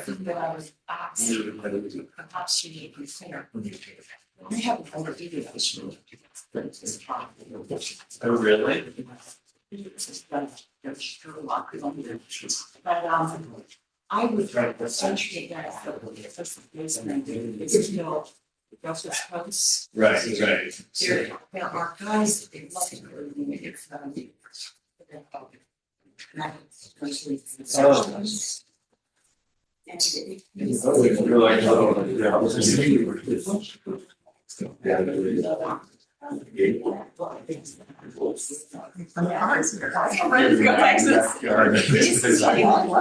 No, but I staring at the sunset all day and I did, and because I think the property that was like the Doyles in the Brooks family and all of that. And they used it. I'm on Sag Road. And I own the dump, the family dump. So I just found the most magnificent blue. It's probably, I mean, it's the most magnificent blue bottle, all perfect shapes from the 1970s. They like bubble up. Is there some way that I could do names, guys that are, they're always out there, I have a collection of these. No, absolutely, absolutely. Okay. So, once you start with the move. We're gonna move on to driveway gates. Sorry. So I'll write down my address. 16 Fairfield Pond Lane. 16 Fairfield. Right, can you pull up the Google Drive, I mean, the Google Map of where the house is on Google Maps? For this one. It's actually one of one fifty. Right, okay. Just to one it up? Yeah. Hello everyone. This is Ramon from Falcon Baker Fence. Excuse me, we're trying to continue. And I'm applying for 101 Cages Lane and Sagapona for erected two driveway gates here. I think you have it already, like this. And the drawing is going to be 6 feet high in the sides and 4 feet high on the middle.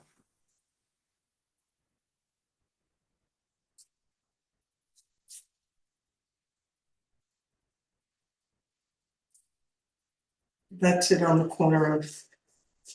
Yeah. Sedges and.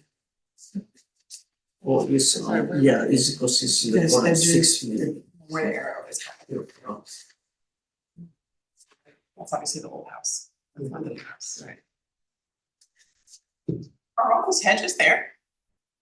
This is not what the gate will look like with hedges around it. It's this is how we apply for it. Right. It's going to be That's an example. a picture like that, yeah. I generally don't love the idea of a gate right here on this open farmland corner. So is there a reason why they need a gate? Yes, they concerned about the dogs. They already get one side, one time to the street. Because the main enclosure was secured. They went out, and that's why they're scared about it. Got no driveway, don't you?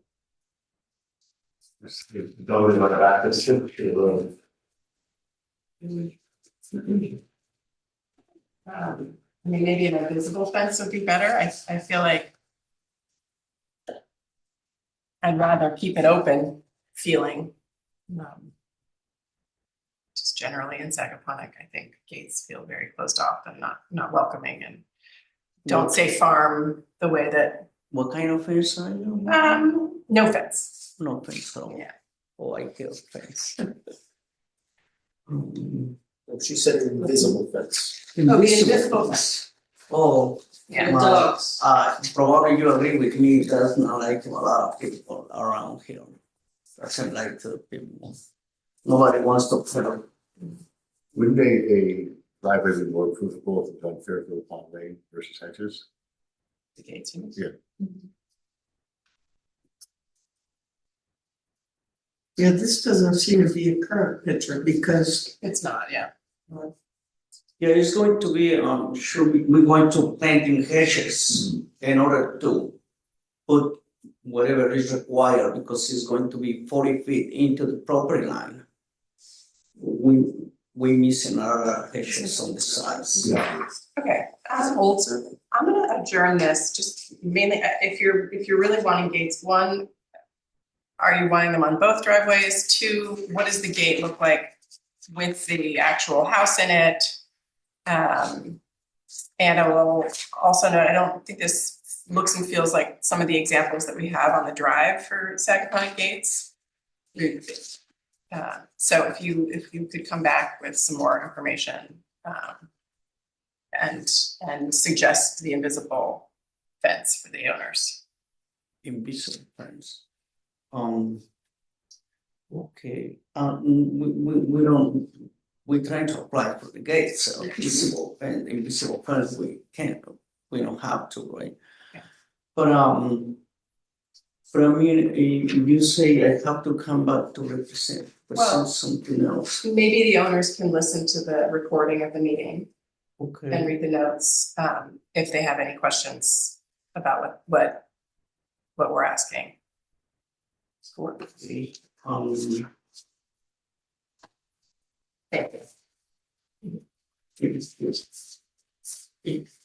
Sorry, I asked you the main thing is on the 101, you say that not a problem or only from the side of the both.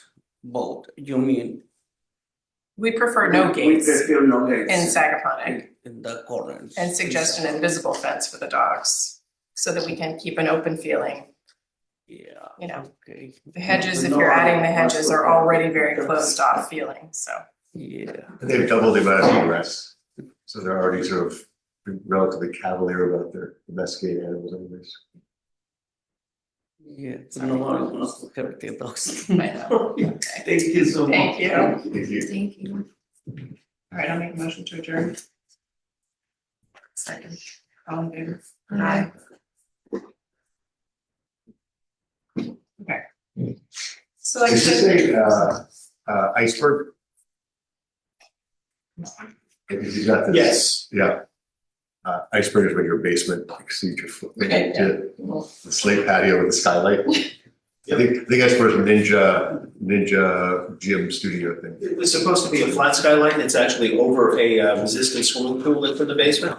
But the walking glass proved to be a little bit expensive, so they kind of have like this little pop-up thing to let the light into the pool area. Or in the snow weather. Yep.